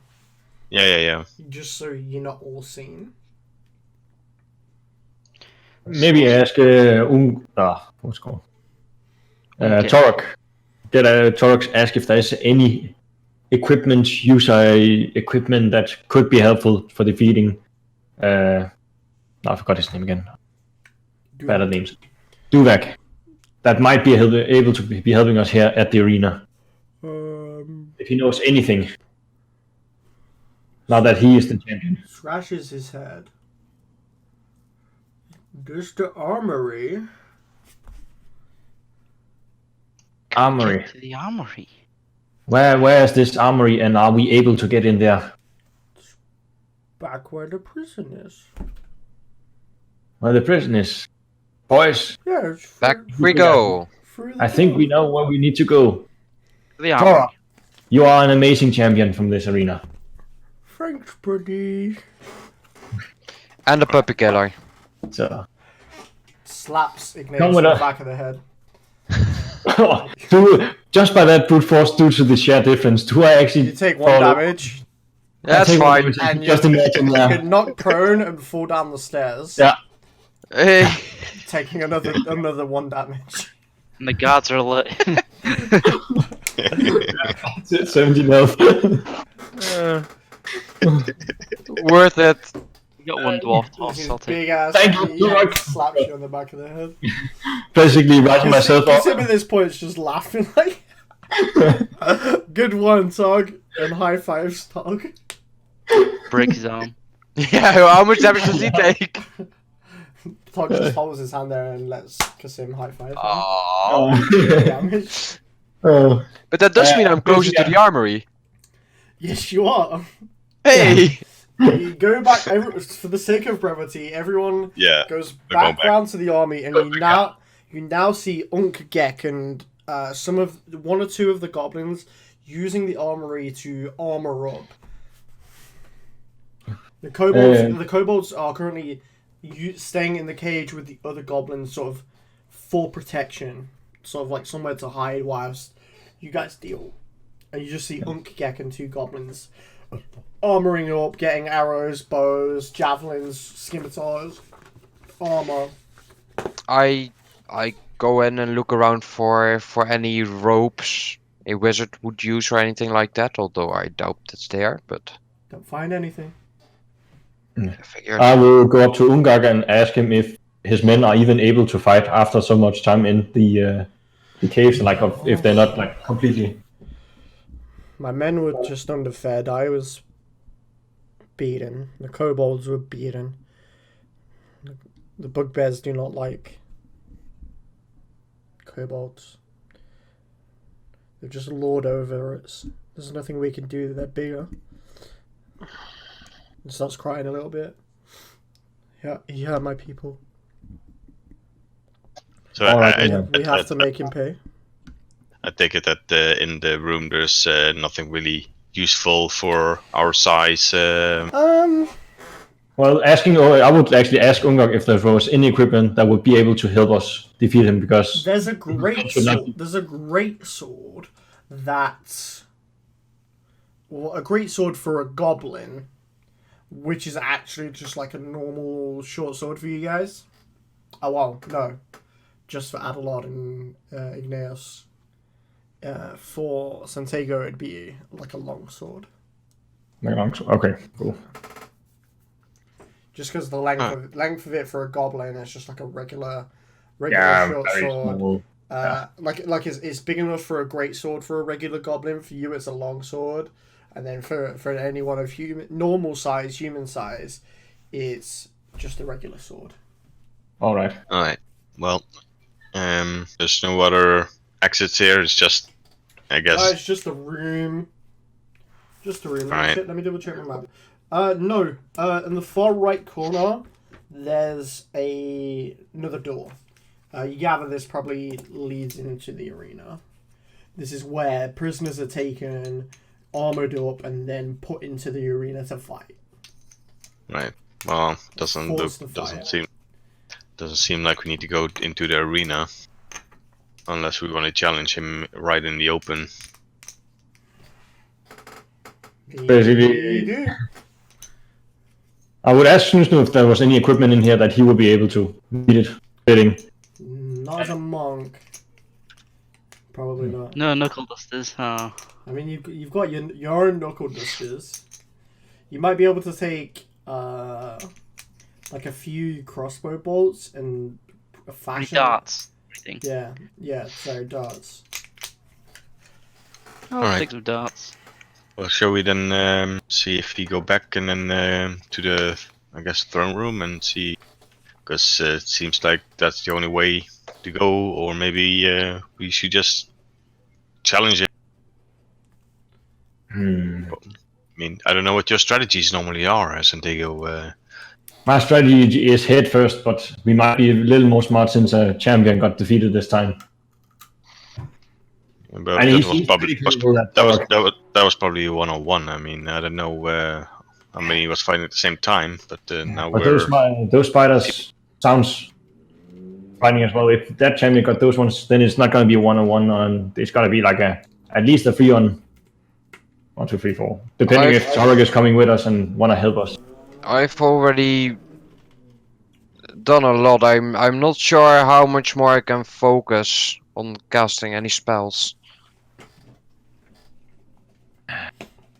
So you're gonna need a rest or what? I will probably need a long rest. A long rest? Can't have a long rest here. I know. I mean, you can drive. But I still say that to the rest of the party. Right, well, I don't think long resting in enemy territory is a good idea. I think then we'll just asking ourselves to be... Unless we need to set up an ambush, because that truck is gonna come down at some point here, though we do not know when. If anyone have anything that might be able to help us set up. You know anything about being able to set up an ambush, anything? As a master tactician, make me an intelligence check, Santiago. Just me? Or? Yeah, just you. Yeah, just me. Just because you're experienced enough in battle. And you thought some shit. Go on, 1. Oh no, pretty good. 17. You gather, building your strategy for fighting. They didn't expect to get attacked from down here. You gather whatever forces he has, probably facing outwards for attack, not inwards. Yeah, as in outward towards where the big staircase up, or... No, I mean like looking outwards in terms of the grasslands. They're not expecting an attack probably from within. Oh, yeah. Well, when the fight starts, I can sneak attack him from the tunnels as well. Jeez, Snusnu, that was a smart thinking. Well, that was the idea of finding the throne room, and then he hides there, and then we come out, and then punch the kneecaps in. We'll just draw his attention, and then you have a nice surprise attack. Yeah, I can stunning fist as well as a monk. Well, Actually, don't have that yet. I mean, I'm good to go. I mean, we can't be waiting here. We need to help these people out. Maybe we should just try and get Snusnu through the tunnels. Maybe the other goblins as well that is capable to fight and want to help out. Maybe if they want to go. I guess all the goblins, if they can help, they can go through the tunnels. If they are capable to fight and in good health, so they're not gonna get overrun and killed by whatever is gonna be waiting us. Yeah, of course. To make a distraction. So I will go to the leader Umbok and ask how many people he have that's capable to fighting and want to fight together with us. him and the two Reclaim. PC. He needs to leave the rest of the goblin people to help with the kobolds who've been treated as slaves. What do you say just to start with? Sorry. Just him and 2 other goblins. The other goblins that are around need to stay and tend to the kobolds and help them Good. because they've been treated as slaves. Are you free willing to come and help us as well on this one? Yeah. They're gonna help you. No Yeah. worries. Basically, I just want to make sure that they are up to health. So I ask them if they need like any rations, anything to keep up. Like They'll be fine.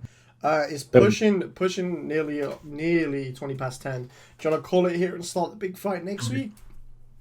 Yeah. Is everyone good to push over? basically just get ready for a fight for. Yeah. Start on with the I fight. know Pong has to be up early tomorrow.